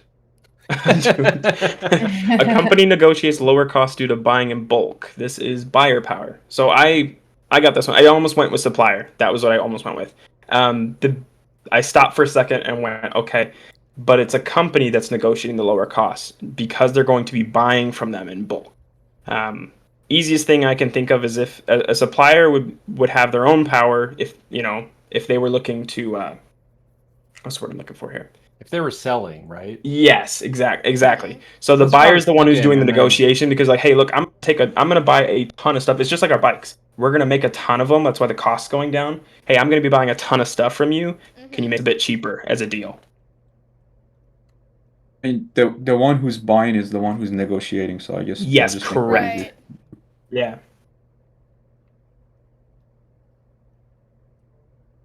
Anybody else? I saw this one as the company lowering their cost, and it was like they were shopping based off of what their buyers were doing. If Yeah. that makes sense. Mm-hmm. I don't know if that's what you just said. I No, was writing it that's down. perfect. Yeah. Yeah. All right. On to the next one. And nothing changed. All right.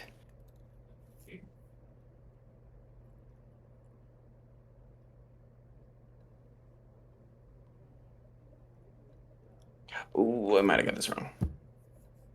I actually like this one.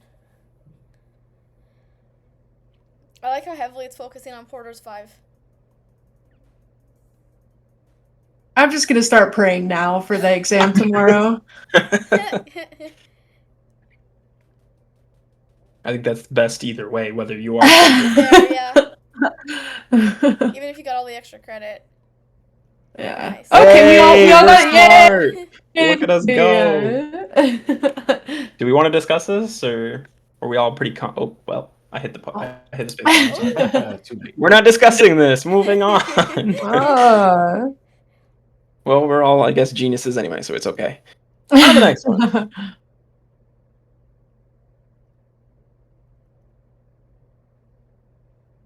Oh.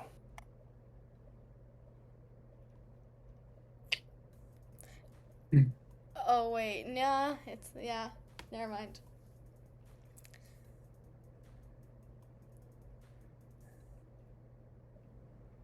I can see why. Oh yeah. Yeah. Let's That's the go. way it's worded. All right.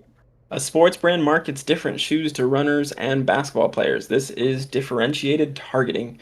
So, Maddie, I guess you kind of realized it after the fact. You want to walk us through your thought process on that? I feel like the keyword here is different. I realized two runners and basketball players they don't go like together. So they're both two differentiated segments that this particular brand is targeting, to put it in marketing terms. So that's why it'd be differentiated and not like, I know I was one of the people who put niche as well, but it's not even they're not even the same segment. So even if it were between, like, it couldn't be niche or quite simply undifferentiated, nor could it be micro marketing because it's not specific to each customer. But I know obviously the one we all were in limbo between is differentiated and niche. Yeah, I did differentiated targeting. I kind of think so we have undifferentiated. It's a one size fits all aspect. So like everyone needs to drink water, so here's this ad for water because you need it to survive. So you don't really have to juice it up. Differentiated, it's like 2+ distinct messages. So like for example, if Honda puts out an ad for a Honda Civic and a Honda Accord, so like runners and basketball players, it's still a shoe, but there's two different type of shoes. And I guess niche is like it's a niche subject. So like on the GPT gave me vegan dog treats. So it's like it's for a very different target than like every other advertisement that you could do. We only sell this product, and it's only gonna sell from a certain standpoint or like a certain customer base. And yeah, that's one way that I see it too. So differentiated is, so you got like a car and SUV, truck, those are all kind of cars to different people. And the niche is one product for one specific group.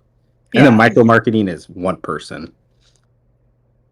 Okay, so when you look at it, I guess my rationale, tell me if I'm wrong. So when I look at differentiated targeting, I'm particularly thinking of targeting an individual. When I think of niche marketing, I think of targeting a specific group. Is that correct or is that invalid? Different. So the definition you gave for differentiated would be more like micro marketing because it's gonna be different for everyone. Differentiated is more breaking it down into segments. as far as who is different, I don't know that it's different. Like, I think it could. This is kind of delving deeper into it. I think the differentiation the segmentation variable that you use doesn't matter here. Either way, it's just segmenting the market. Like, I think, and anyways, these all kind of has to do with segmenting the market, but specifically differentiated, it's gonna look at all different segments as opposed to one or each individual or one like very narrow market, for instance, or one very narrow segment, I should say. Does that make Yeah, sense? and I guess like to put it like my second job, I work for a small business. It's called Nutsack. That's literally what it's called. And it's a sack of nuts, but it's differentiated because they're all bags of nuts, but they're different flavors. They have different seasonings. So it's like they're a sports brand sells shoes, but they have different types of shoes. So it's kind of focusing on one certain thing, but they're all slightly different from one another. And if you sold the squirrels, that would be niche. Yes. And then micro marketing, I heard terminology for like, I would say small businesses like Etsy. It's like, hey, I really like this product that you make, but could you do it? Can you make it like this? And they'd be like, yeah, I can do that. That's micro marketing. Okay. And then I guess one way to go ahead. loop it into the marketing simulation we're doing. Like if you created one ad that just says, hey, we have carbon fiber bikes, that would be undifferentiated. But when you split it up into like recreation, mountain, and you create two separate ads, then you're separating the groups and you're differentiating them. And then like speed might be niche, but ultimately, I don't know, speed might be a hard one to fit in, but creating those different advertisements for two different products and sending it out to two different groups. Yeah. All right, anybody else? Dallas is back on top.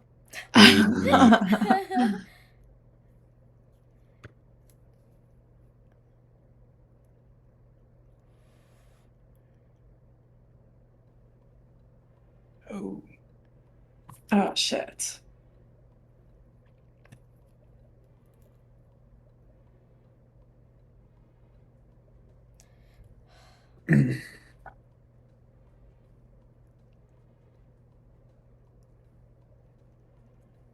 I really don't like it when you know one of them's wrong, but you don't know if the other three are right. I see why people put SCP chart. Like I was like, it could be that one. All right, who wants to take this? Product is positioned based on price and durability. This is shown in a perceptual map. So I got a question. I don't even know what's a SWOT matrix or what's the other one? Marketing funnel. Are those in the SWOT matrix is the strength, weaknesses, opportunities, and threats. But it's also wasn't that SWOT analysis or something? So the SWOT matrix itself is going to be the diagram where it has to do with internal, external. There's something else on there. I'm gonna double check it real quick. It had internal, external, but it also had like a different dimension on it. It's also gonna be strengths and opportunities are helpful. Weaknesses and threats are harmful. I can even send that in the chat real quick. But that's what I think. I'm pretty sure that's what it was. Whereas marketing funnel, I don't remember seeing that in any of the mods. Like 2 or 3, or 4 or 5. I know perceptual map is like a grid, and it's got an X and a Y. Like I know that, and this has kind of an X and a Y. But I don't know enough about STP charts to have been able to cross that one off, so that's why I went with that. And then what's the other one? Marketing funnel? I don't know what that is. Yeah, I don't think that's on the. I think that's just thrown in there. I need to double check. I mean, I wasn't sure about two of the options anyway, so I couldn't choose those. Let's see. I need to double check perceptual map, but I think honestly, like, I almost put the STP one because it does say positioning. Like, let's see, what's the actual question it had here? It said the prompt said STP chart. So I can see how we would think it's either one, honestly. But price and durability. I think the reason I put perceptual map is because it has to do more like, I'm pretty sure it has to do more like with a customer or consumer's perception on a product, as opposed to say the way a market is doing it, because I think, if I recall correctly, I'm pretty sure perception and perceptual mapping has to do specifically with how something is, I guess I'll say, positioned in a customer's mind, if I recall correctly. That's how I look at it. All right. Anybody else? Cool. Moving on. Oh, I clicked the wrong button. Moving on. Jeez, that changed real quick.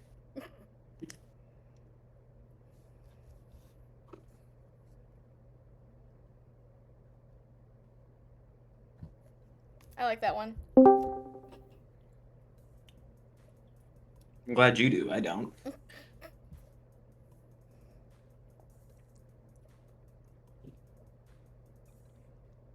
Jesus.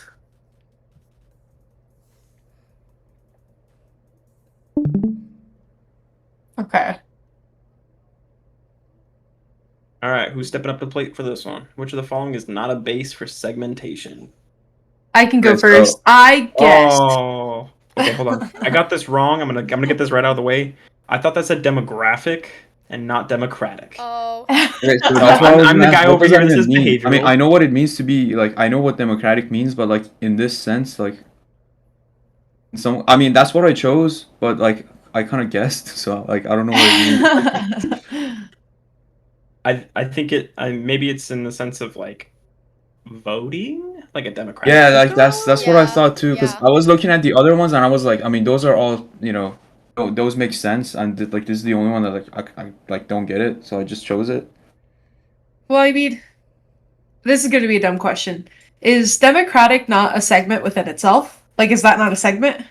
Yeah, That that's makes what I No, thought I think too. that someone threw you on that because it's demographic, psychographic, behavioral, and needs. I think So I no. think someone just What she's getting at is a segment in and of it's like. This is kind of a funny way to phrase it, but it sounds like what she was asking is democratic, like, is a democratic person, or rather, are Democrats a segment? Like, I think to answer that question, yes, but a base for segmentation, no. I think that's what she was Yeah. getting at. Am I wrong? Okay. Yeah, so like all the other ones, like we can like dive in and kind of like dissect like these parts need segmentation. Like we can use these for segmentation, but the category like democratic within itself is segmentation. I might just be using the wrong or definition for it, but that's what I thought. Oh, so for democratic, then that means that would actually go underneath psychographic, right? Because it's a yes. Yeah. So it's like Okay. it's a segmentation within itself. yeah. Okay. Yeah, that's fair. But yeah, the basis All for right, anybody else? segmentation. Go ahead. Sorry. No, you're good. You're good. I was about to move on, so go ahead and continue. Yeah, but the basis for segmentation have to do so location or like thoughts and opinions, aka psychographics. So yeah, we were saying Democrat, like a Democrat or Democratic people would fit into that in and of itself. That base, I'll call it that base for segmentation. Not even quote unquote that segment, because that is a base, like a way. That's a way to segment the market. For instance, behavioral being like how someone acts, and then what do we say, demographic, more superficial stuff like age, race, height, where someone lives, or no, excuse me, not where someone lives, but like, for instance, their lifestyle. Like, do they live in the suburbs? Do they live in like a rural area? That's the gist of it. That for me. And moving on.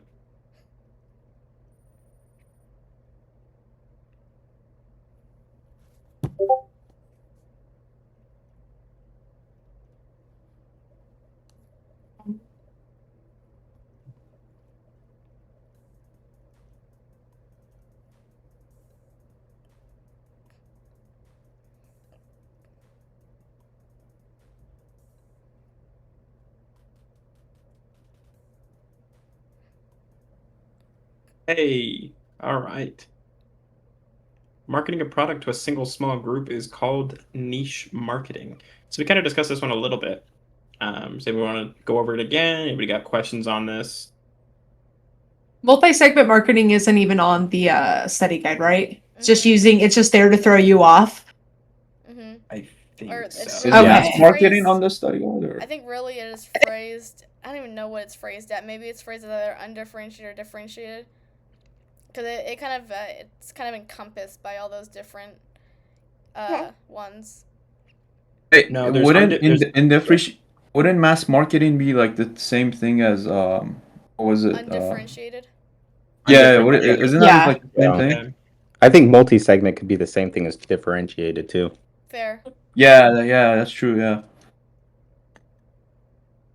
All right. Seems like we're all in agreement.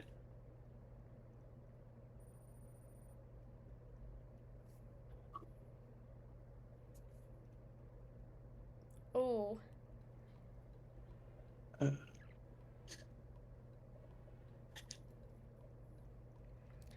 Uh. Uh,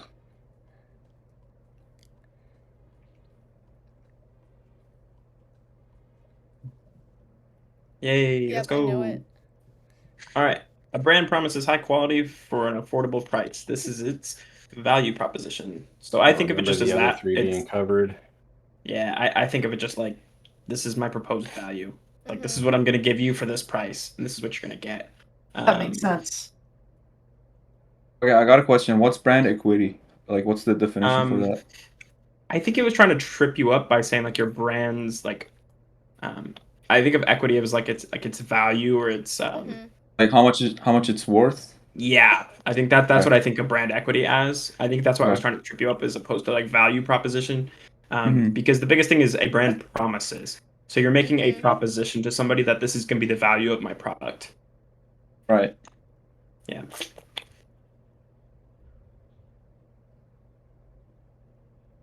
All right. Anybody else? Sorry if you hear grunting. That's my daughter. She's making noises. Yeah.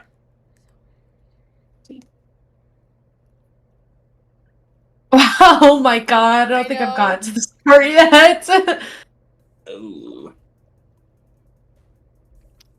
Oh shoot, my screen's stuck. Alright, whatever.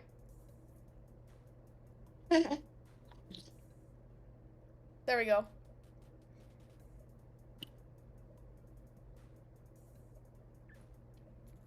Okay. Wow, only 2 people.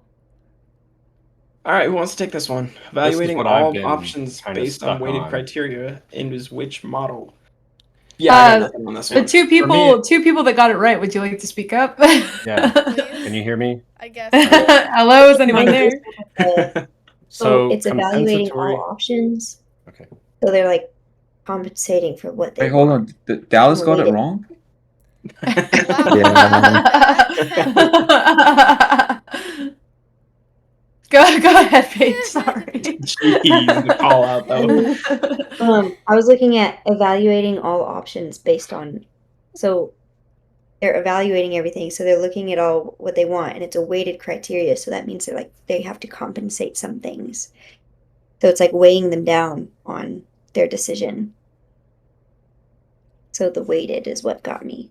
Yeah. Weighted's Choose the key word. compensate. So that's All right. how that's how I did it too. So, is there? Does somebody have this section that we can go over just a little bit? Because I have a feeling this Kahoot's going to bring us further in depth into some of these questions. Could you want to give chat? me You like want to briefly go an overview? can someone define what is it? Lexicographic? Yeah, can somebody like lexicographic, define that's that? where so that's where you rank. Oh yeah, because I think the model. Order of Speaking of, importance. we gotta look at the models for all these. Because I gotta go over them myself. But lexicographic has to do with ranking the attributes as far as like the order of importance, and then you try to find. Usually, what you do from there is you might try to find the best brand based on the most important attribute, or if there's some that are tied, you might look to like the second most attribute. So it's kind of like go down based on okay, this like what's something I want. I want like for instance my car. I want something that's dependable. That's the most important attribute. What's another most important attribute? Say like I don't probably do almost the same thing, safety or whatever. So like so then I might think okay, what's another attribute that's not as important? Maybe I want something with Bluetooth. And then I'm like, okay, I'll look elsewhere for another car. Like if there's some cars that match with the safety and dependable kind of thing. Go ahead. So for the lexicographic model, someone correct me if I'm wrong, is this the easiest way to look at for like the simulation, where it's like this is what the person Yes. values? Yes. Yeah, That's a this great is one, what they want actually. most out of it, so we're going to offer these products on our bike. Mm-hmm.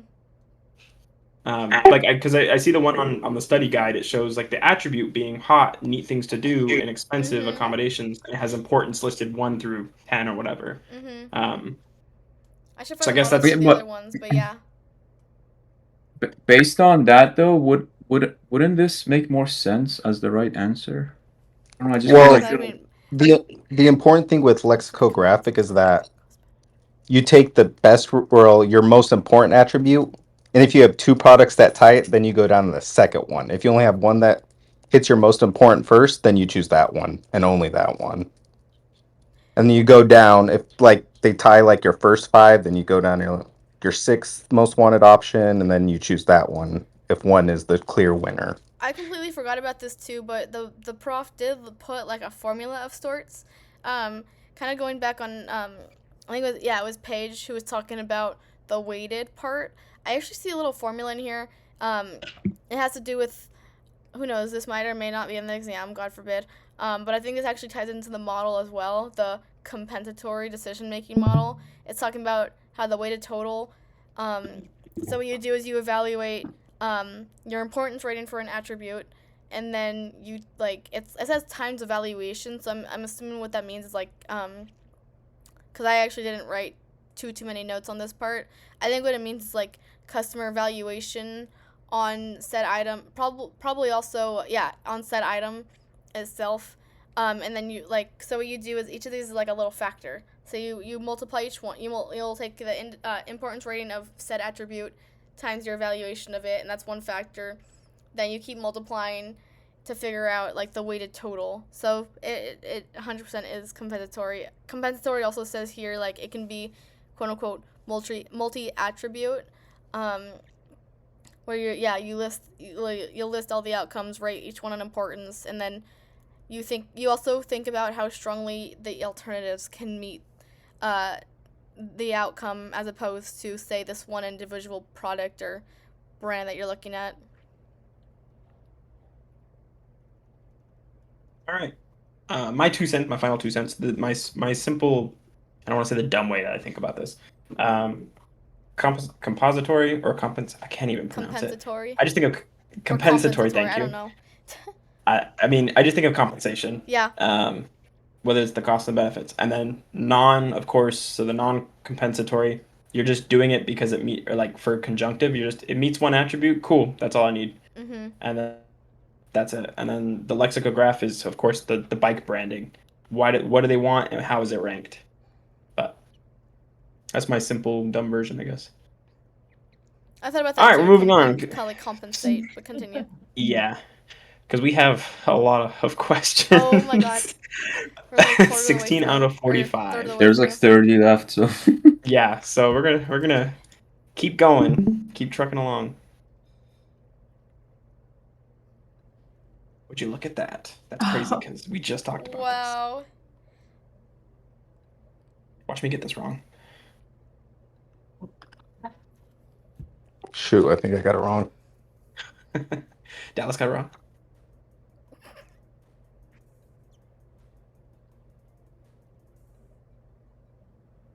Yay! yay. Did anybody fat finger, or do we need to go over this one more time? okay, could we talk about what is that heuristic model?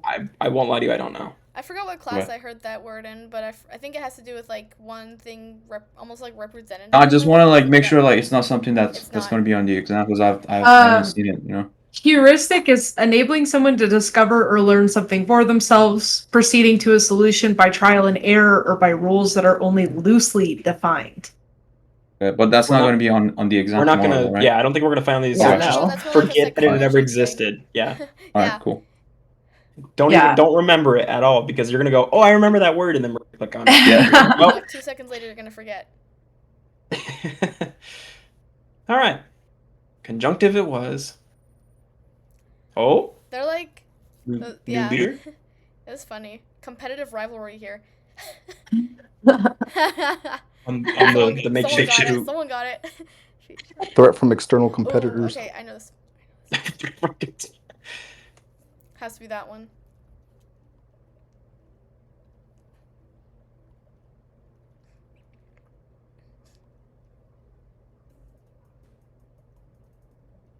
Yay. All right, so ranking product features by importance and choosing based on the most important is a lexicographic model. Um, Literally just that. You have parts of a bike, the person decides what's most important, so you choose to put it on your bike. Yeah? Yeah? Mhm. Okay. All right. Anybody else want to talk about it? Cool, moving on. Holding steady at the top now. Yeah, boy.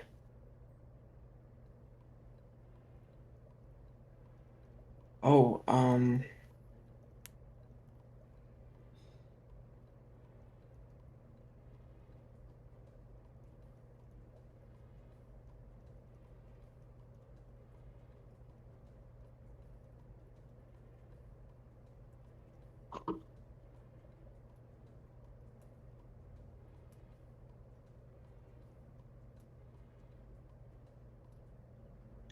all right.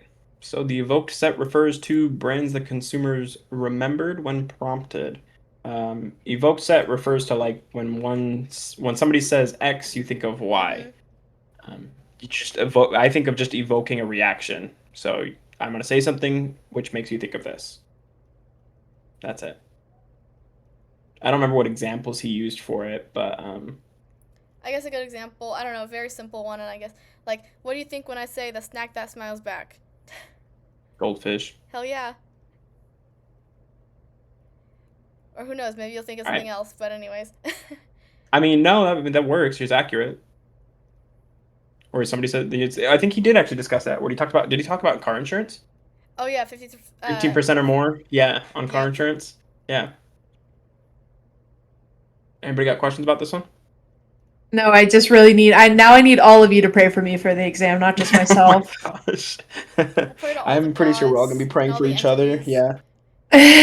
Whatever you believe I'll in, pray to please God and put them Satan for in you. put them in your thoughts.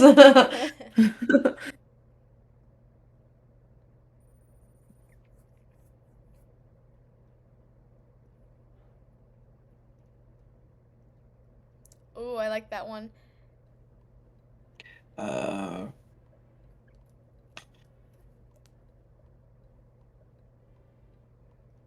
There's two that actually like feel like they can be correct, but I know it has to be one yeah. of them. So that's a really good It's question. it's the it's Hell the yeah. fancy one. That's what I went with. After buying a car, you feel unsure if it was the right choice. This is cognitive dissonance. Buyers doubts after purchase about if it was right. More common after an expensive purchase. So you buy an expensive car, you're like, should I really have done this? Okay, so I have a question. Do you only get that if it's like an expensive purchase? But like, let's say if I, buy a pack of gum and I just, feel like, No, Not I, necessarily. I feel like it would be the same thing. It'd be like Okay, realistically, so like let's say you're trying to save money and you go out right. to buy yourself a little lunch at Taco Bell, even if it's $5. Mm-hmm. But Okay. at the So same time, like you're like, I anytime shouldn't you be doing regret this. buying Yeah. anything, that Yeah. would be like the right word It's for it. cognitive Correct. dissonance. Yeah. Yeah. So cognitive dissonance is just the fancy word for post-purchase doubt. Like, Yeah. like Or crap. buyer's remorse too, I think. Yeah. Yeah. Yeah, Right, yeah. right. All right. We got that one nailed. Let's go. Back on the board. Let's go. Ooh, I like that one too.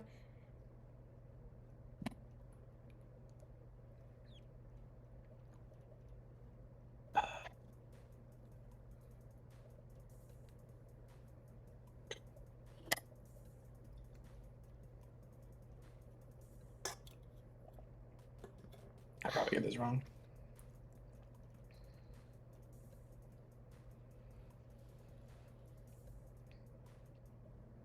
Oh, we got it right. All right. So buying a product that aligns with your identity reflects which concept? Self-image congruence. I almost went with product positioning. I almost did. I did not, because product positioning I feel like is more on company side where they put it in this place to have that kind of image, almost like they're branding it that way. Tell me if I'm wrong. But for self-image congruency, I think it's exactly that. It is in congruence with my self-image. Yeah, it's It like you're matches my projecting. lifestyle or what I think about myself. Yeah. If I'm a vegan, I'm not going to go out and buy a ton of meat from Arby's or whatever else. That makes sense. So, who put selective retention? Sorry, you don't have to call yourself out. Is there a reason some of us went with selective retention? What was our thought process on this? I guessed. I guess. All right, that's fair. That's fair. Prayers. I think that I chose selective retention because it felt like it aligned with my identity. So that's why I was like, oh, well, I must have selected that. And then that's why I chose selective. But I also was going to choose self-image because it also aligns with my identity. So I think that I just freaked out and saw that I had not a lot of time left. So So selective retention, when I looked it up, is just a cognitive process where individuals are more likely to remember information that aligns. So you're not wrong. So it aligns with your identity, but it's basically your retention of that knowledge. That's it. It's just your ability to recall it because it aligns with your belief. It's like when people tell you stuff about something you really don't care about, you're not gonna remember because you're like it has no pertinence to my life. But yeah, I could see where that could have come up. Is that even in our or anything like that? Does anybody know? I thought selective something. I don't know. Okay, for so sure. it could be something along those lines. I do know. I think looking at Selective ahead. selective exposure, selective. No, it is. Oh yeah, you're Selective right. retention is under psychological influences. I think too. Looking at the Yeah. question again that you asked, I think alliance and congruence. Or for instance, is this in congruence with my, or is this congruent? I'll use that word. Is this congruent with my self-image? And then you're not buying the product. But I think that's the key words there is alliance and congruence. Yeah. This is all under psychological influences. Like all of these definitions. So if you did want to on the study guide, you can look at them too. Anybody else? Cool.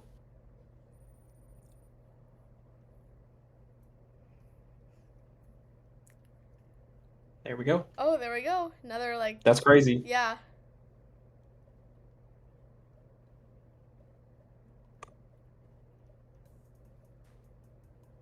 Well, I still think I clicked the wrong one. That's I had a minute to think about that one. Okay, so forgetting a brand that doesn't align with your beliefs is an example of selective retention. Selective distortion, which is the only one that was chosen, is an individual's changing or twisting of info when it's inconsistent with personal feelings or beliefs. Selective retention is remembering distorting. info. Yes. Okay. The key word is the Okay. distortion and retention. So one's changing, one of them's holding in your brain. And you're choosing, it's kind of like you're choosing to forget about it. Is what this question is entailing to do. I think. Yes. Yeah, forgetting a brand, retaining that information versus it would be like changing information about the brand would be the distortion. Okay, Can you so I guess give us like an example of distortion? can I say an example right now and you guys tell me if I'm wrong or not? So it's like selective retention is I had Taco Bell for the first time and I didn't like it. I wasn't fond of it, so I'm just not gonna go back to it. Selective distortion would be, oh, I had Taco Bell for dinner, and then shortly after I got the stomach flu. So now I associate Taco Bell with the stomach flu. So I'm not going to choose that brand. So when I don't know if that's wrong, but when I look online, when I look at selective distortion, the biggest thing I think of is politics.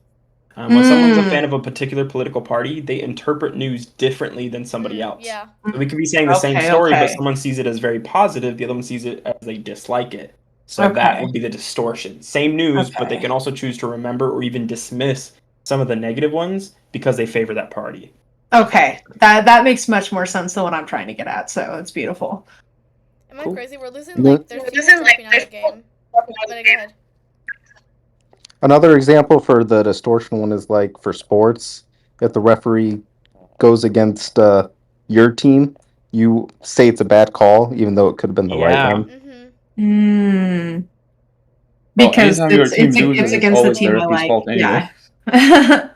Okay, so yeah, selective distortion. Cool. Anyway, we're geniuses. Moving on.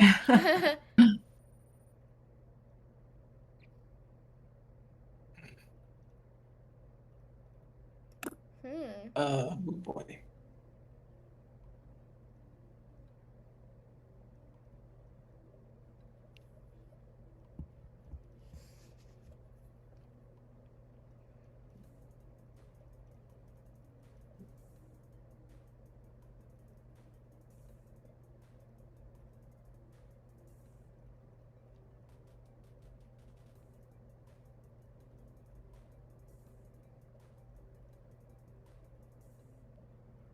Hey. Which of the following is not a reference group type? I didn't get this right, so peripheral is the answer. That had to do with. Let's talk about. Go ahead. Sorry, no, I was gonna say we could talk about the other ones and figure out because I do need to go back over information. I I don't don't remember know much what that about it. is. That's Peripheral. why I It had to chose do it. with peripheral route processing. It was a thought process. So there's central route processing and peripheral route processing. They're obviously not even in the same because reference group more has to do Wait, with was that in our types of study people. guide? It was. Oh. Yeah. Okay. It has to do. I'm pretty sure it has to do with decision making, but I'll double check. But what is it again? Peripheral. No, like what's the processing. definition for it? It's gonna be where like you're not motivated to do something as opposed to central route processing, but I'll delve into that a little later. But peripheral route processing is just like a lack of motivation to do something. Not highly Okay. motivated. Yeah, the theory of reasoned action is not useful there because you're just not. What is that like related to? Like which part of marketing I think is it? decision making. I'm double checking real quick. Like you're not motivated to like theory of make a reasoned purchase action, or Torah, like theory of reasoned action. So yeah, basically like I said, decision making. The Torah, which is theory of reasoned action, is it allows marketers to predict consumers' attitudes in order to change them as desired. It's basically like how they predict their attitudes in order to like influence them. Say you want to buy my product. Here's why. It will fix all your problems.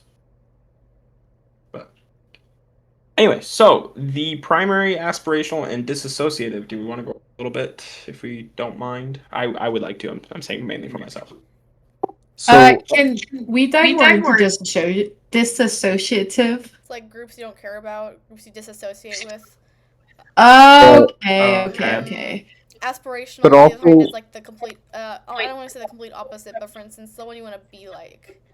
And primary as opposed to there's also secondary, but primary is like groups you're especially heavily not even just influenced by, but heavily like involved with. Okay. So you have primary, secondary, aspirational, and disassociative. Aspirational is the ones that I want to be in. Disassociative, I don't want to be associated with.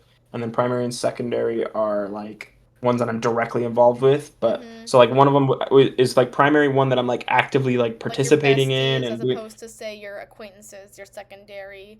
Okay. Yeah. Okay. And then one thing that I think is important is for like disassociative. You still want to reference them, but you're kind of going to do like the opposite of what they did to get there. So if they're like in jail, that was one of the examples. You're gonna make sure you didn't do what they did to get in jail, but they're still a reference group because you're still kind of considering what they did. Yeah, exactly. Okay. All right, that makes more sense in my head then. Aren't you guys so glad we did this? Yes. Thanks for making this. Ooh, here I come. Who's DXBNJRTY whatever? Who spammed their keyboard? All right. Well, you're on the podium. Or I think it's Jen or Zen. Is that you? AKA Dr. Eaton. Oh yeah, that's him. That's him for sure. Yeah. He said he's gonna observe, or he or she. Ooh, okay. Oh.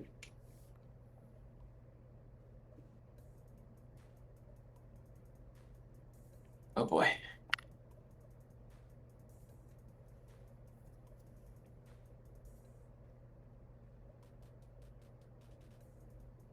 For sure got this wrong, but it's okay.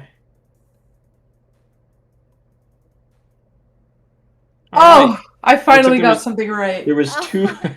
There was two trains of thought here. Learning your home culture as a child is called enculturation. So I went with the acculturation, which is the wrong one. Enculturation, learning one's own culture. Acculturation, learning new/foreign culture. So I guess as this may be my dumb way of putting it, but enculturation, I think of indoctrination. Like Fair. I'm instilling my beliefs. You're being indoctrinated into my religion or what, like a cult, so to speak. So enculturation just kind of works. And So I'm gonna that's ask.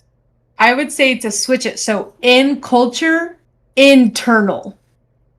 Obviously, Okay. like they're not the same, but so in culture, internal, a culture, out, a external, custom. like I think out. custom. I think of Yeah. acclimate. Yeah. Yeah, Hey, we I all think think of of it acclimate. differently. Or reverse, Yeah. I think reverse acculturation is it's like where you, I think if I recall correctly, I think it's where your personal culture is distorted. I'm gonna double check it, but I thought It's where your home personal society culture. impacted by other Yeah, cultures. Yeah. distorted is what I was trying to So I think the example I wrote down is like Korean skincare influencing American routines. So like Korean skincare is the big rave now. Mhm, So yeah. it's like, Yeah. oh, now Americans are using it. That's reverse though, right? Yes, that's reverse. Yeah. Okay, so Are we cool. supposed to Sorry. know about assimilation as well, or is that something I that don't we're even supposed to remember. do? I feel like I don't think I don't do. remember seeing I'm just that. gonna double check, but I think you're right. No, it's nowhere in the study guide Yeah, at no, least. I control F'd it. Yeah. All right. Acculturation, new and foreign culture, enculturation, your own culture, reverse acculturation, home society impacted by others, cultures. It's Korean skincare. Moving on. Oh, look at that.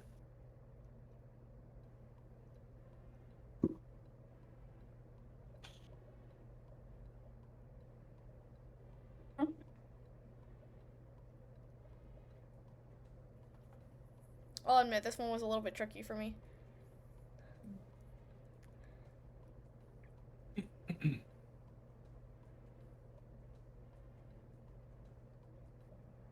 Yeah. Okay.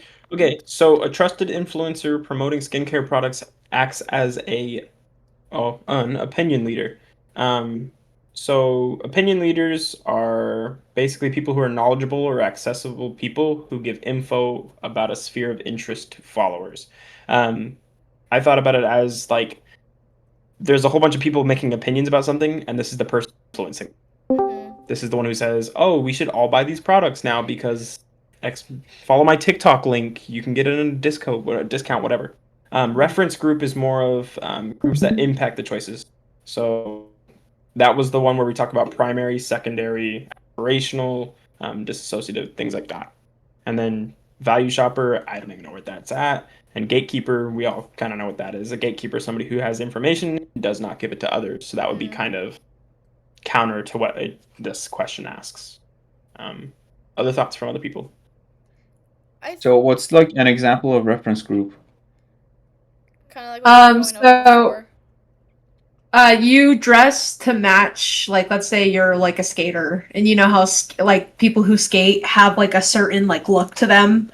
Like they're, I don't know if this is like a niche of what I'm talking about. So like you want to dress to match your skate crew to avoid looking like someone else. So like, oh, this is my, like I want to dress like them so people don't think that I'm trying to be like another crowd or another group. Mm-hmm. So you're referencing that group for your own personal style, so you don't look like other people. Or conversely, I mean, I know this might be god awfully confusing, but kind of like what we were talking about. I think it was Dallas actually brought up too. Like there might be groups that you don't want to be like, and so you try to look different than them. So they're like, basically, quite literally any group that you're thinking about in reference to yourself and whether or not you want to be like them, don't want to be like them, stuff like that. I literally have in my notes that reference groups are influencers. Mm-hmm. Yeah. I think what we're mainly talking about here is like aspirational and disassociative. Mm-hmm. But yeah.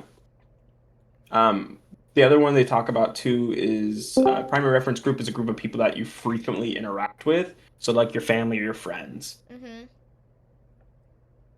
That was it. There was enough follow up. That's just that. Secondary are like the lace. Would be Like like a your role model, would that be a reference group? Yeah, aspirational. Yes, but that'd be an aspirational, I think. Or kind of or even you can even say role models. I mean, no, I think that's more of a reference person, but still someone you're referring to.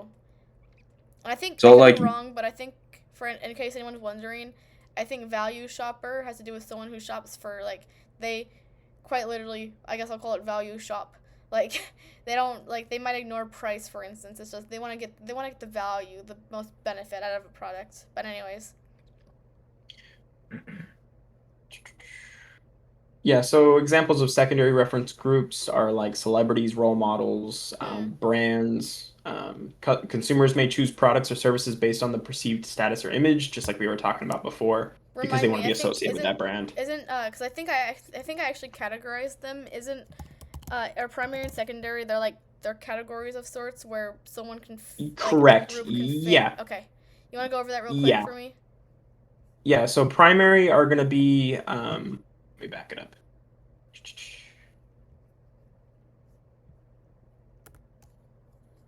So we put down primary and secondary. Okay, so the whole definition is reference that impact make one compares themselves to, includes groups where one has a direct membership, i.e. primary and secondary groups, or they have an indirect membership, aspirational and disassociative. So those are the separation between them. But other than that, there's not a whole bunch of other information in the study guide.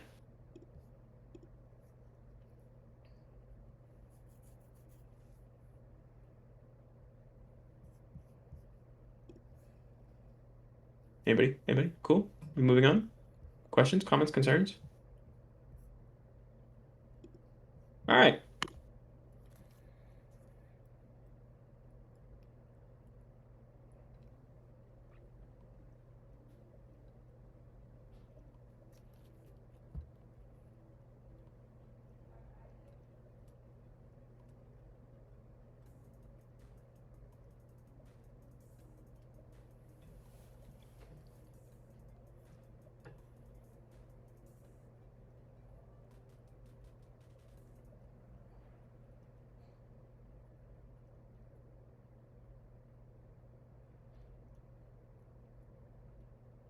You can all still hear me, right?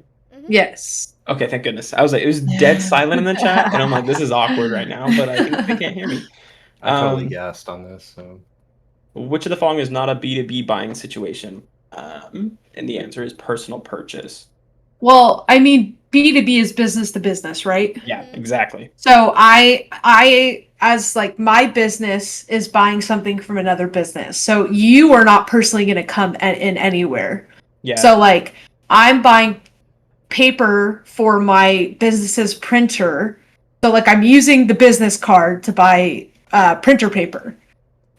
So that's like a business to business transaction. I'm not going to use my company's card to go and buy like my fun coffee drink in the morning that they didn't approve or anything like that. That's a personal purchase. So that's the only way I was like, oh, it's personal. Yeah. In the study guide, it I talks remember about seeing new task in there, so I was like, personal purchase seems obvious. So new task is a buying situation. So in the buying situation category of B2B business, buying situations, you have a straight rebuy, which is you basically reorder your original product. You liked it, you just need another order of it. Simple, easy, done. Your modified rebuy. So for example, you have a Taco Bell order. You liked it, about the same thing. That's the straight rebuy. You liked it, but you wanted to change it a little bit, modified rebuy. And then maybe you didn't like it at all. So now you're going to buy something new. Now you're buying a product purchased for the first time. That's a new task. Business progressively gets more involved with progression, so straight line to modified. Basically, straight rebuy is the simplest task, all the way to I need a new thing. It's a lot more complicated. All the paperwork and everything else that goes into it. So if you're just getting the same paper from HP for your business when you ordered it from them, super simple. Hey, I just need another order of that. Cool, we'll ship it out. Hey, I need to get the same order, but I need a different heavyweight paper. Okay, we'll send that one. A little bit more complicated. Hey, this paper sucked. We need something new. All right, let's fill out the paperwork for something else. And that's what new task is. So from straight rebuy, modified rebuy, new task. Cool. Anybody? All right. Taking the silence as we're good. Ooh.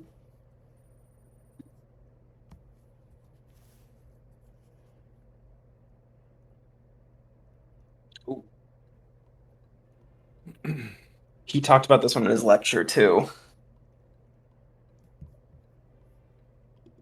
There's two that you need to know.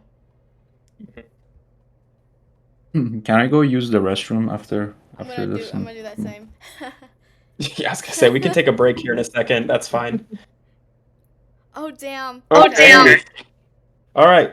So I got this one right. Demand for tires due to demand for cars is an example of derived demand. He talked about this in his lecture. I don't remember which module it is. I can find it, but he specifically said in there, you need to know this. You need to know that if something is associated with it, if it's not the same item, but you if you typically buy it together versus whether it's the products that go together. Does that make sense? So like he had like PB&J as an example. They may not necessarily be like the same thing you have to buy, but you tend to buy them together, if that makes sense. Yeah. So because you purchased this product, the derivative of that product you also might be buying as well. So like it's derived from what you're purchasing basically, is that what it is? Yes. Yeah, so Okay. the joint one is like involves use of multiple items combined to produce a product. And then derived is demand for one good / service is linked to the demand of another good. So people really want cars. They're going to need to make a ton of tires. Mhm. That's exactly that's why it's derived. Okay. Joint, let's see, involves use of multiple items. It's a good example of joint.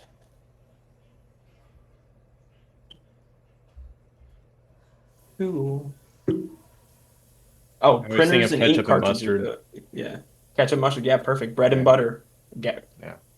So that one is kind of confusing, Mm-hmm. particularly because like you can kind of think about it the same way. Hey, I need tires.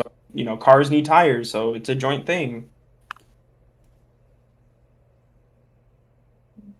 Well, I just use Chat GPT and for joint demand, one of the examples cars and tires. So Let's see. and then I put derived demand, but I think cars and tires is probably closer to joints. It might. I can see why it's the way the question's phrased too. Oh, okay. So I think he might be right. You guys might be right on this question. So when I'm looking online, I think I remember the lecture. So derived demand would be more like. So I think that it's actually correct in saying joint. Joint might be more like it. Derived is more like steel for cars. We need steel because it's more of like a supply or a key component as opposed to another product. Yeah. Derived would be like the what's the word for it? The supply, and then joint would be product that you typically put together.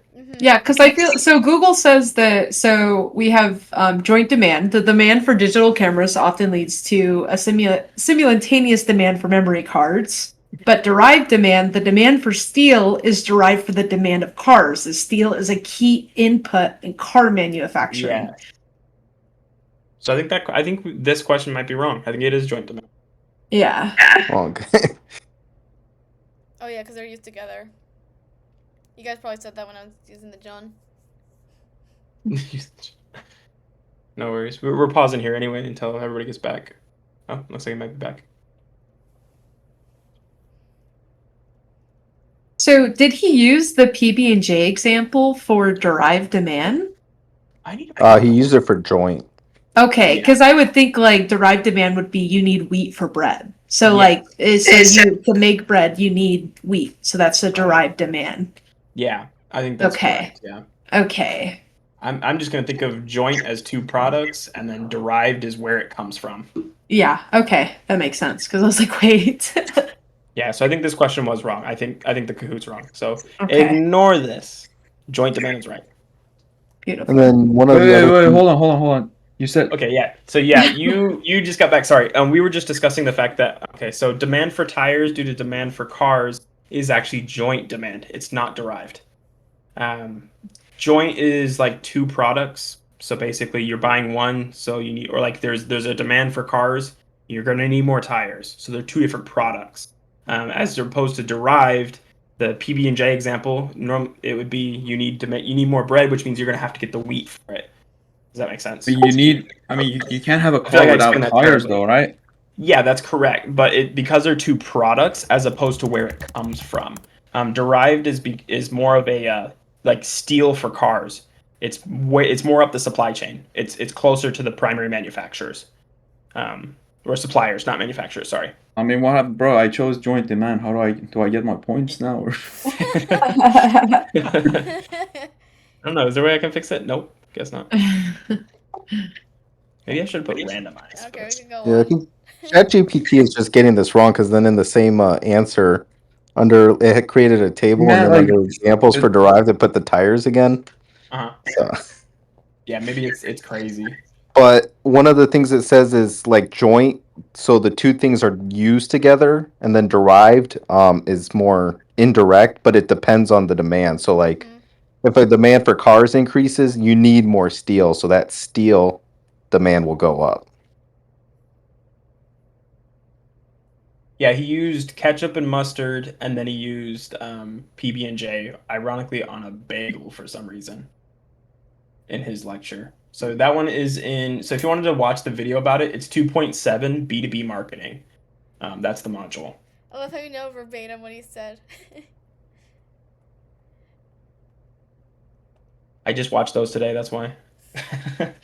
I went back because it's been. Just I went over kidding. module 2 like a week ago, and then I was like, well, I should probably review. No, And I there's see also something. there's a transcript as well on the Yes. video. Mhm. Yeah, sorry. I did click next, so I'm making Yeah, sure you're everybody's fine. aware.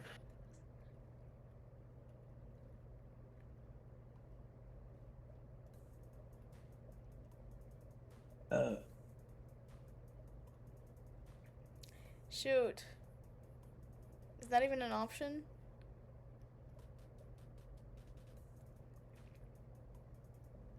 Institutional, Okay. let us go. I didn't remember Okay, seeing that on study so guide. yeah, we can go over this briefly because it seems like we all got it right. Hospitals buying gloves to support medical operations are in which category? Institutional. Institutional in the study guide even says it makes purchases to support their mission. Their mission is to save lives. They're going to buy gloves. The other ones, reseller, somebody who resells products without transforming them. So somebody's buying what goes to Costco and gets a ton of water to sell at their gas station. That's a reseller. Or whatever you want to, or I mean, you can even go with scalpers for if you wanted to, because they're buying Pokemon cards and reselling them. Same thing. Producer, somebody makes purchases in order to produce stuff. So you're buying the bread, the PB&J, and you're making sandwiches. That's a producer. And then the government, of course, buys goods and services for public interest. So I think that would be more like buying and stuff for, let's say, the courthouses. They're buying paper and stuff for them for public interest. Correct me if I'm wrong, but that's what I'm. Yeah, it makes sense. So my first job, now I'm switching jobs. I work for the government, so like we buy state cars for the interest to serve the people like that in what in the area I work in. Okay. Cool. All right. We're all smarticles particles. On to the next one. So is it possible that a business could have two different forms? So like if a grocery store buys the products to Yeah. resell, but then they buy like cleaning supplies to maintain the store? I Is that would kind of like two? So I don't think it would fall under these market demand categories necessarily. So reselling would be particularly one for like if they're buying to resell certain products, but I don't know if they have a because technically you can't. I don't think you can buy shop supplies under a I work at Costco, so we have resellers come in all the time. I don't think you're supposed to buy stuff to use at your business under resale numbers. The whole point of it is you're basically tax exempt. Um, that's what a resale number is, and you can buy like they come into Costco all the time to buy a ton of stuff in bulk, and then when they basically are gonna they're like we have to ask them what business, and they write it on this form or whatever to fill out because we're not charging them taxes because going forward they're going to charge the tax to the consumer, saying they're buying the product from them, so they charge them the sale. That's all that is. But when it comes to buying products for themselves, I don't think they're supposed to do it under that, and there's no real category in our study guide that really discusses that. It only has these four: the producer, reseller, government, and institutional. Does that make sense? Yeah, I guess my original question was mostly, can one business have two separate transaction type? Maybe. I think So, if like, it's maybe not if going to they be a new category, but like if you're no, but I think maybe like institutional and reseller. So like maybe they sell products at the same time they have a mission. I think maybe that's possible. Anybody else?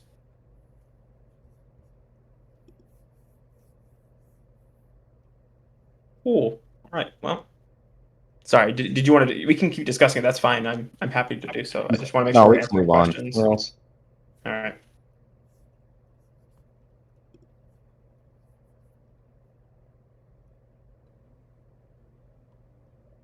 Oh, we talked about this.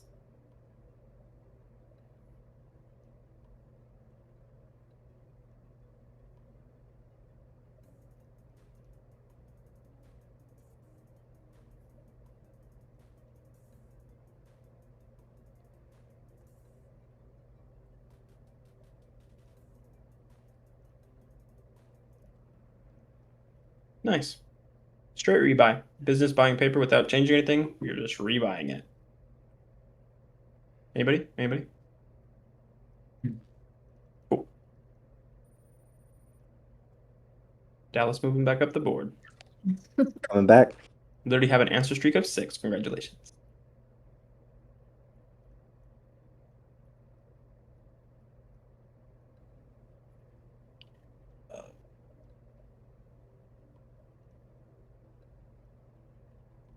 Oh, of course I go to click the wrong one. I'm a little worried that I'm gonna wake up tomorrow and not remember it.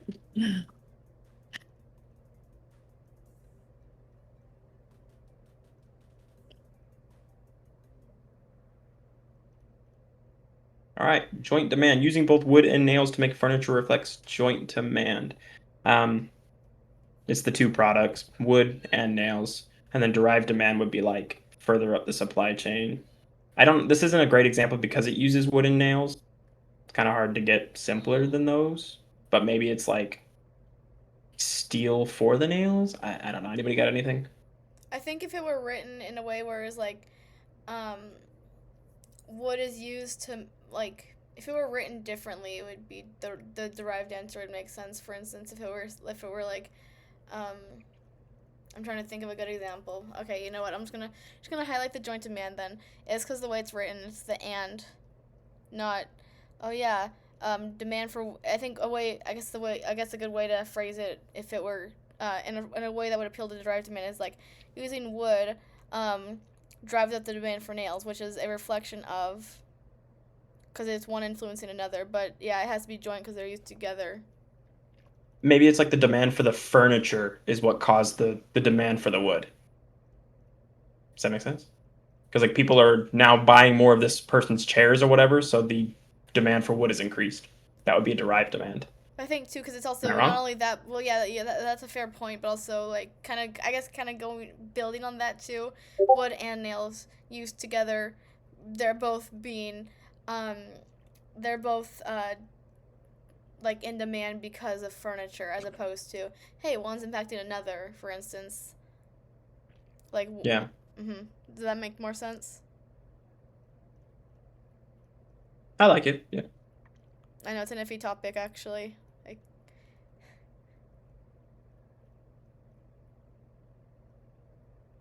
Is this still helping everybody, or do we want to pivot? Or are we all just kind of tired? It's helping me, honestly. Yeah, I think it is a big help. It's just there's so much substance. So It is. This it's is a just little. kind of like, My man's gave us a mountain to climb and said, "Here, good luck." No. Do we mention how much we hate this? Because I'll mention it again. Yeah, bitch I think Ryan said something about bitch fest tomorrow. Is that what gave you your username there with anxiety in? I mean, I'm living it, so no problem. So I just hate we can't backtrack on examples. No, Yeah, seriously. that kind of sucks. Bitch fest tomorrow. For real, let's all send an email. He wants 700 emails, right? He loves the questions. Why do you hate us is gonna be the number one. It's gonna be my survey. I don't want to check that shit. Because my strategy is always to go through, answer everything I know, go back, and then figure out the rest. Seriously. Yes. Anytime. But now I it's gotta a sit there person and be are like, doing it, or I should say adults and kids in person that are doing it. So why can't we? I don't know. I just didn't like his logical fallacy of, well, all the people who have been in my class prior, it's not fair to them. Like, we're not talking about them. We're talking about us. That's well, he said it fair. was a suggestion from like the WP carry team, but I never had a class that didn't allow backtracking. This is like the only class I've taken that doesn't allow backtracking on exams. Anyway, sorry. We can continue. All right. No, you're good. Oh, okay. Steep competition.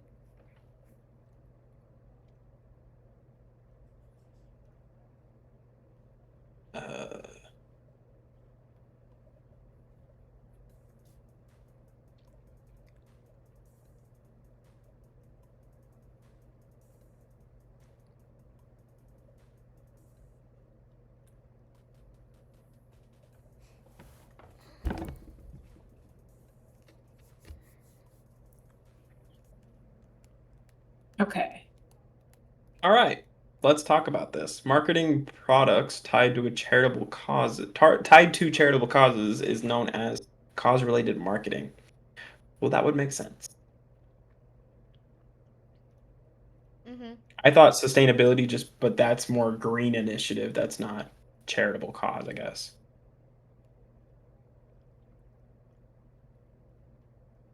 Maybe want to go over this, or does it just kind of make sense? I would just see sustainability as like you should feel good from buying from us because we use paper instead of plastic or something like that. Like that's what I see when I see sustainability branding. Just like a reducing carbon footprint, yeah. Yeah, yeah. All right.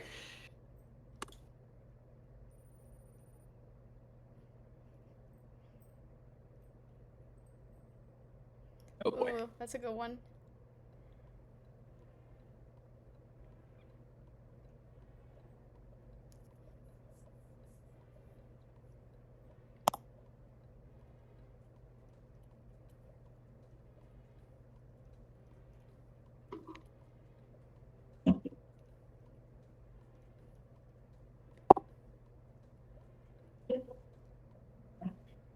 Hey, all right. So, which of the following is not part of corporate social responsibility?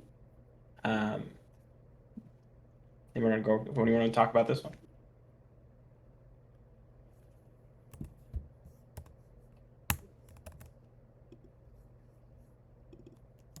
So, I guess I'll go over it. Organizations' obligation to make positive impact. Be ethical. Do what's morally right. Do what's legal. Obey the law, and be economical, aka profitable. You're missing one They up really there. don't have. Sorry. Philanthropical. Be philanthropic. Yeah. I'm sorry. Fine. I was just looking at the ones on the screen. But be competitive was the only option because one, they don't really have. That's not the responsibility to be competitive. They could technically die out if they want to, but or try to make themselves differentiated. But competitive is not something that they're obligated to do. Anyway, be philanthropic is like to be a good citizen. That's one that's not listed. Which includes what we just did, which was cause-related marketing. Marketing products relevant to a cause, i.e. products from nonprofits. Or green marketing, which is marketing that doesn't harm the environment. This is all under consumer culture. Anyone want to go over this or anything? No?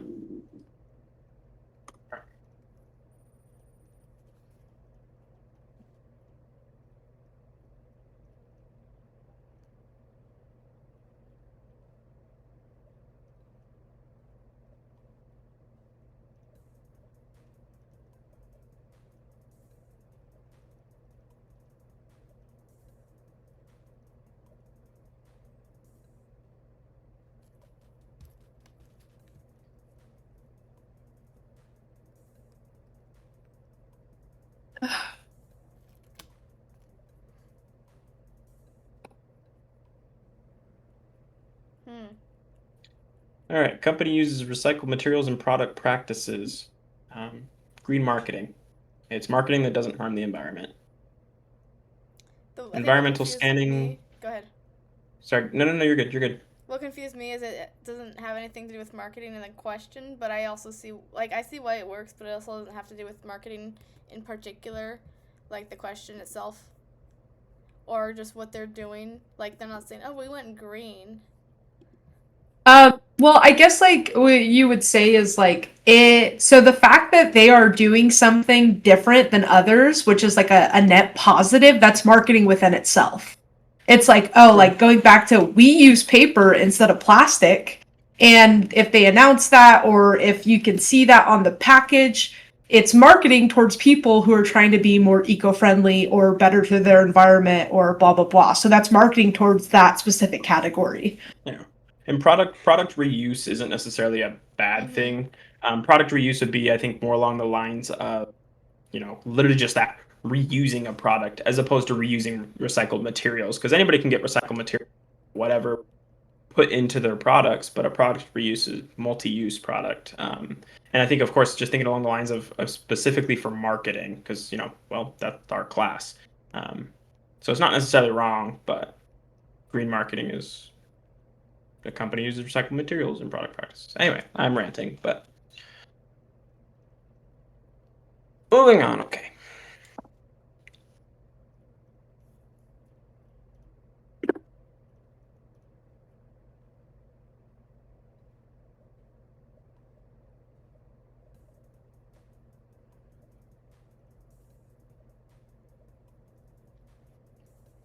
I actually like that this is on there. I don't see it on I don't remember seeing it on the study guide, but this is also like not a bad question.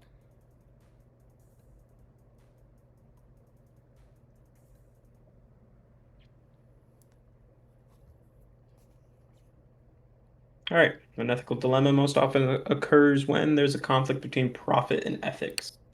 I think just thinking from the business aspect,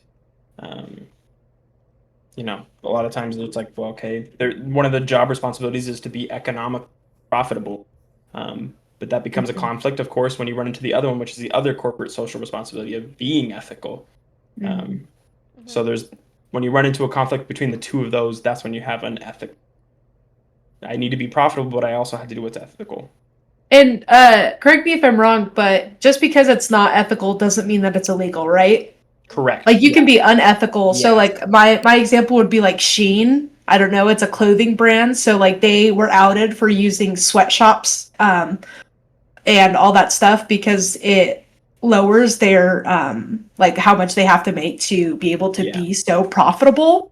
So it's an ethical dilemma because they still continue to do it. They try to cover it up, I think, to try and kind of like boost their sales. Yeah. But it's not necessarily illegal where they're manufacturing it from. I think of like the small aspect, like taking candy from a baby. People talk about like when there's a lot of people for the like the Pokemon card scene. There's a lot of sellers that will when kids come up and they don't, or people come up and they don't realize they have value, they take advantage of that. They're like, hey, I'll buy this from you, and not realizing the card's worth, 1,000, 2,000. And technically, it's not illegal. They're buying it. They're not stealing it. They're just giving them pennies on the dollar for something. And then they're going to turn around and be like, okay, this is going to sell for $2,000. They're making a ton of profit, but doing something unethical in the process. Just taking advantage of people. But all right.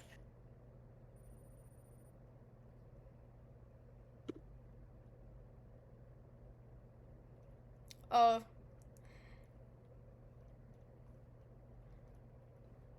Interesting.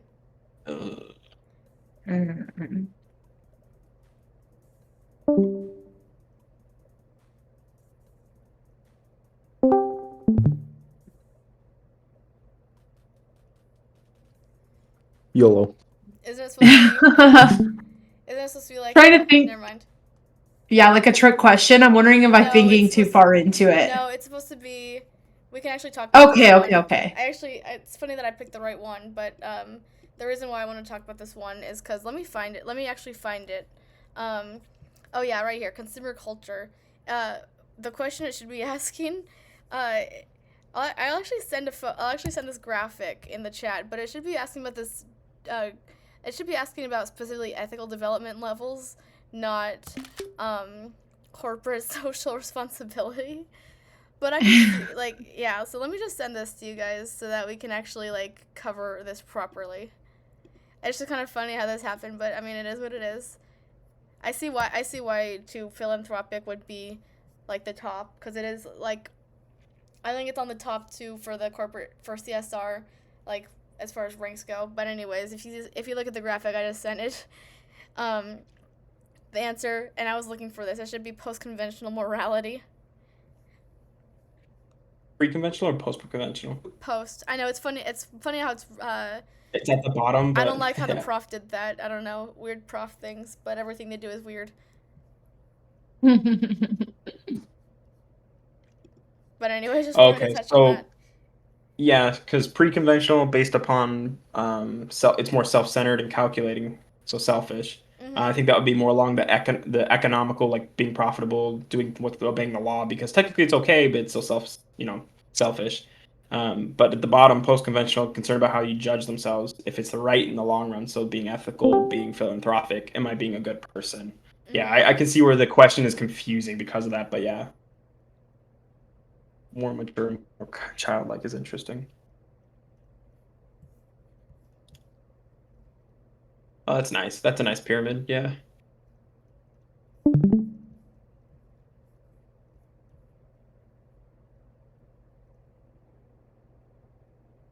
We okay moving on? Mhm. Cool. Almost done, folks. We are almost there. If you guys at any point want to quit, you let me know. If you also want to drop out of the class, feel free to do so as well.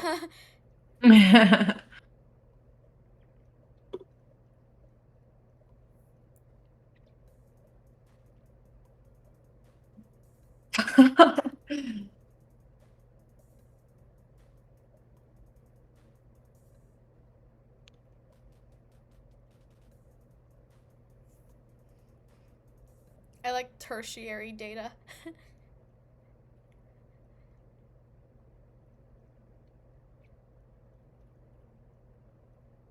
All right. Data collected by you for a new study is called primary data.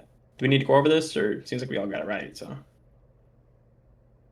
It's pretty self-explanatory, I think. Yeah.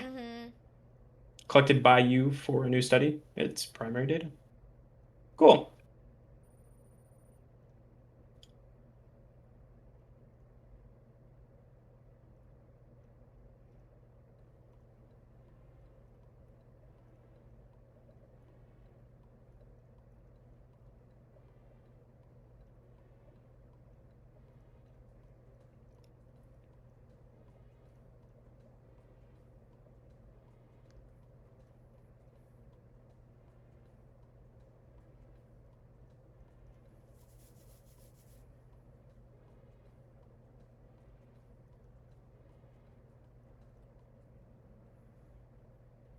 All right. Which of the following is not a characteristic of good marketing data? Convenience. It seems self-explanatory to me. Reliability is the data reliable? Is the data valid? Is it representative of the people we're gathering it for?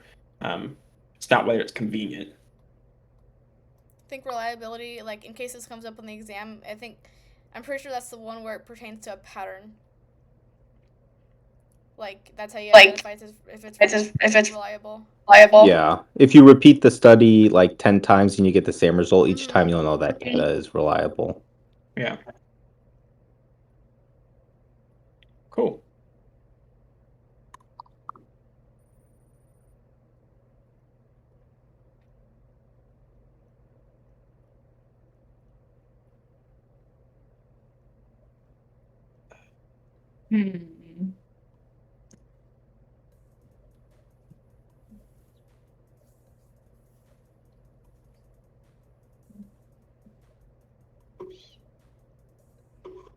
It's a concept I need to review.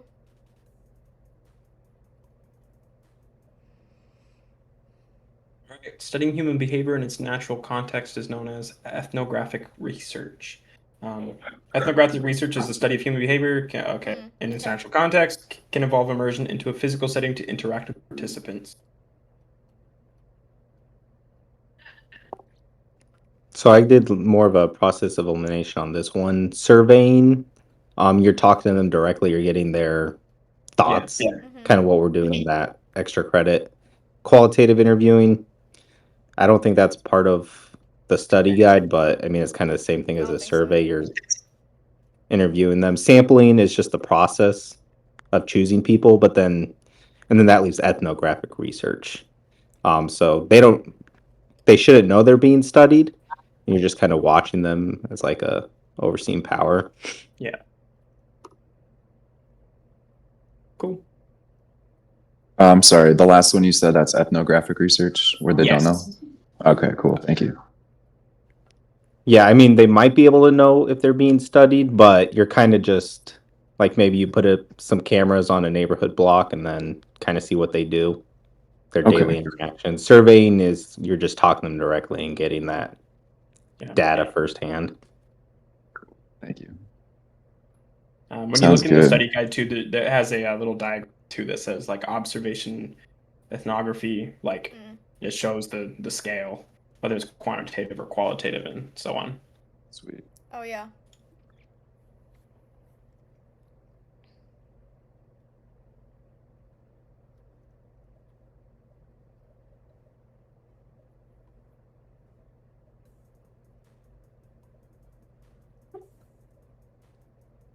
Why does this just sound like a pyramid scheme? You get 2 people, and then they'll get 2 people. Nice. Which sampling method uses existing participants to recruit more? Snowball method. Quota is researcher finds prescribed number of subjects across several categories. Snowball is exactly that. They help find more who have characteristics of interest. Yeah. And then judgment samples is like researcher judges if subject fits their purpose. Other than that one, I don't. Cluster is population in mutually exclusive groups, and random clusters drawn for sampling, made with belief that groups have no differences. Or isn't that one? Isn't that one? Am I thinking cluster, or maybe I'm thinking strata? I was like, isn't it? It must be strata then. As strata's where you stratified is mutually exclusive. Yeah. But you and pull random a sample from each one. Okay. Yep. Exactly. This is in there under sampling plan. Cool.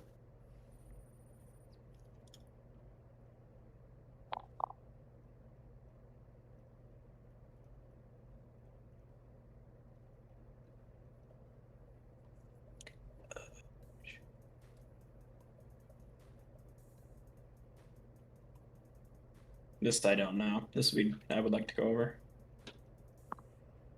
I'll admit I don't know, like that one makes sense, but at the same time I think it's because it has to do with I'll even just chat GPT it real quick. I'm pretty sure it's distance divided by time. Well, ratio is absolute zero. Yeah, ratio is just it has an absolute 0, so okay. I don't remember seeing that in the I just took whatever the accounting analytics class and we went over this pretty detailed. So like Fahrenheit is not ratio because 0 degrees, there's not really a true 0. That's kind of a weird example of ordinal versus ratio, but like Kelvin, which is the one that actually goes down to like the absolute 0, that would be your ratio scale of temperature. So height, you can have no height, so height would be ratio. Ordinal, they use education, where you can place it in an order. Yeah. Well, ordinal should be just a number, so you can actually like do stuff with it. Stuff like education would be more of a categorical. There's a different name for it, but yeah, I know what you mean. I believe it was categorical, or it's like I think it's the kind where you can't. I think is it nominal, where you can't. They don't have like a level. Yeah, nominal. But then there's another one that's categorical, but it could be ranked. But I think for this class we only did know ordinal versus ratio. Are you talking about the lexicographic thing, by any chance? because that ranks in terms of. No, that's more of that's more like decisions as far as making a purchase goes. I need to double check what exactly what this one pertains to, but it's definitely not in the same category. I'm gonna double check because I thought I'm kind of curious. Anyone else's thoughts? I know you're saying there's like an accounting ratio and that whole thing. Like I'm not gonna argue with the measurements distance. I'm just curious where we got absolute zero from. Okay, so I see some examples here though on ChatGPT. Oh wait, you know what? It does say it's a 0. So I'm glad you guys found that because I did not know that. Yeah, that's the big thing with ratio versus ordinal. And then 0, it says 0 just means it's a representation of the fact that there's an absence of the measured quantity. Okay, interesting. I'll have to delve into that more. Cool. All right, guys, we're at 40. We have 5 more. We're almost there. Thank you for staying awake this long. Oh yeah, you guys on the East Coast is like 11, or isn't it? 11:30. Is anybody here on the East Coast? I am. I'm in Phoenix. Well, thank you anyway for tuning in. Just keep going. We're almost done.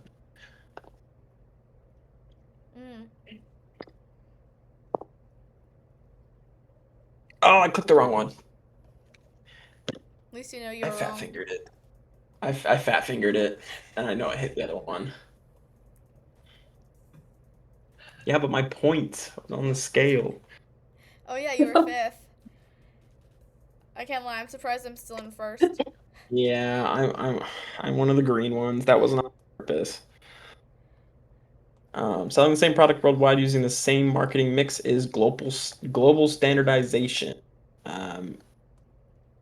Just kind of you have a global standard. That's it. This is what I'm gonna do. I'm gonna do it worldwide. Questions, comments, concerns? I just think about it like iPhones. Like, everyone gets the same. Like, obviously they have different products, but like they're not like different or better in certain countries or anything like that. Yeah, fair.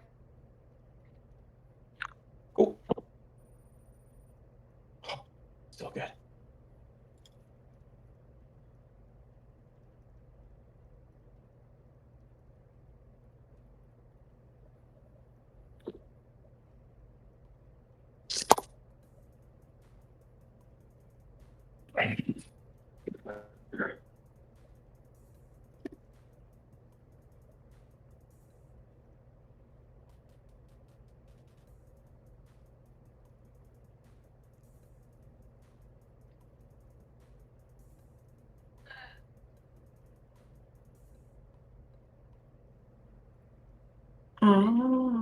All right. Letting a foreign company produce and market your product is licensing. Licensing is legally allowing use of a company's patents, logos, etc. in manufacturing. Outsourcing, I feel like, is just more in terms of your supply. You're outsourcing where you like manufacture your product, like Nike having their shops in Vietnam or wherever they were at that time. I don't know where they're at now, but they're outsourcing as opposed to having them manufactured here. Yeah. Is outsourcing contract manufacturing? Or I think I think it could be. Could be. Yeah.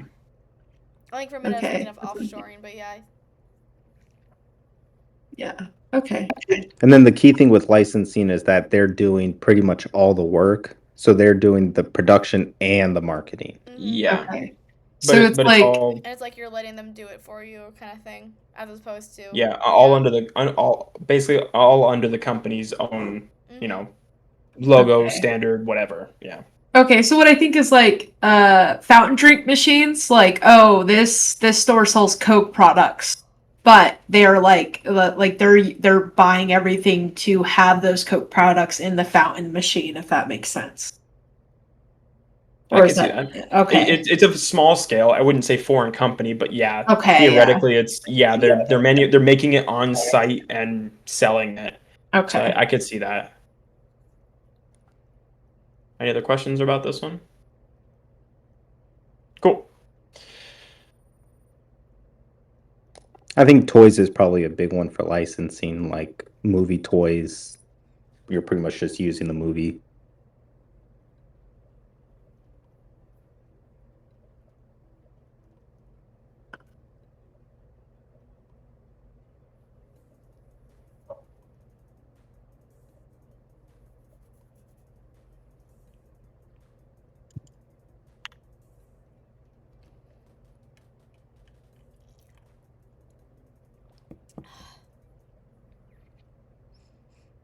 All right. Global strategy that varies messaging by country uses. Localized communication. I just think of it. Think about it as local. It's exactly it. You're changing how you do it based upon where you're at. Mhm. So it's like when you like, as dumb as it sounds. So like when you go East Coast, um, for everybody out there, a lot of people in like Virginia and stuff like that call their grocery carts buggies, or they use pop versus soda, things like that. Your communication changes based upon where you're at. Same thing, but it's going to change a little bit. Mhm. Yeah, as opposed to if you're out here, it's a grocery cart, a basket, it's soda.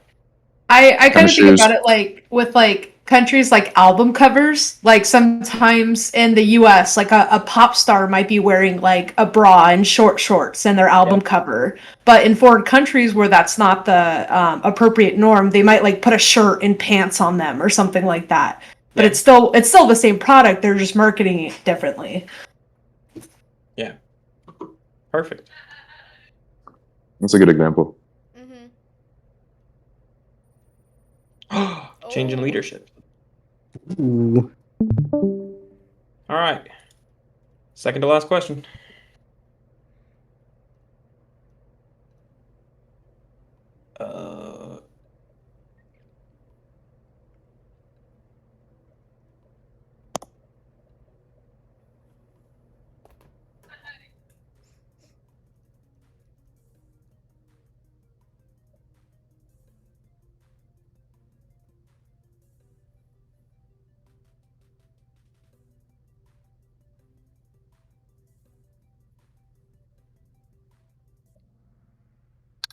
Wow, we are divided on this one. Okay. Which of the following is not part of a marketing plan?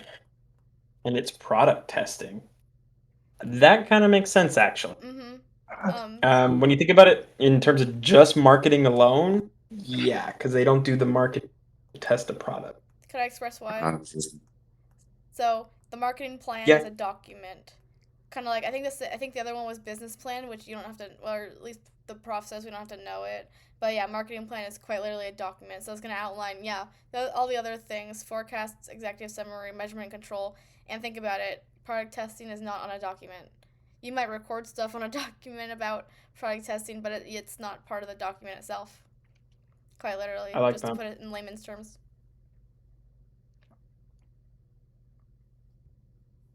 All right. We good to move on to the last question? Let's do it. All right, ladies and gentlemen, for all the marbles. Wow, we should know this by now. Okay, yep, easy. I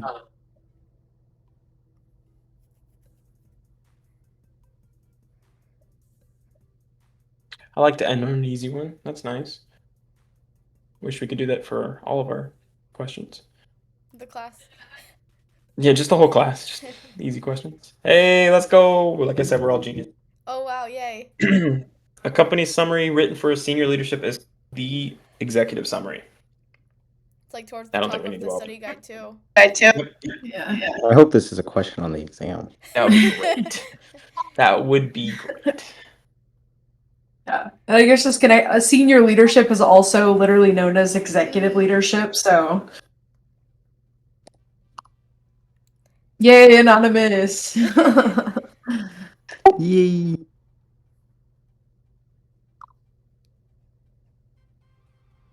And Maddie's at the top. Thanks for doing this, guys. This really helped. I'm sorry to join in late, but I was able to catch the last 10 or so, but this is awesome. Thank you. Good. Hey, so my question about this as well. So going forward, I really like this. I like being able to study like this. It's helpful. Is it could we shift it a little bit later? Would everybody be okay with that, or is it too short on time constraints? Like too late? Maybe not on a Sunday. What do you mean shift? Yeah. Like I work retail. My schedule's whack, so I'm yeah. You know, so I literally had, like I said, I left work early to get to this. Also, if your boy's gonna be running Kahoots in the future, it might be helpful here. I would definitely say if we do that like a Friday or Saturday night, because I have a Monday through Friday schedule. So maybe like Friday or Saturday. I don't know if that works best for everyone, because of course everyone has different schedules. But Saturday night wouldn't be bad. That way everybody kind of has we're not too worried about being up as late, I feel like. Correct me if I'm wrong. I know people have sleep schedules. I don't know. I'm up till 2 a.m. anyway, but it seems like that's a decent time frame for people. Are most people here from or in Arizona, or some East Coasters who it's like midnight for? From LA, but I mean it's the same time zone. Yeah.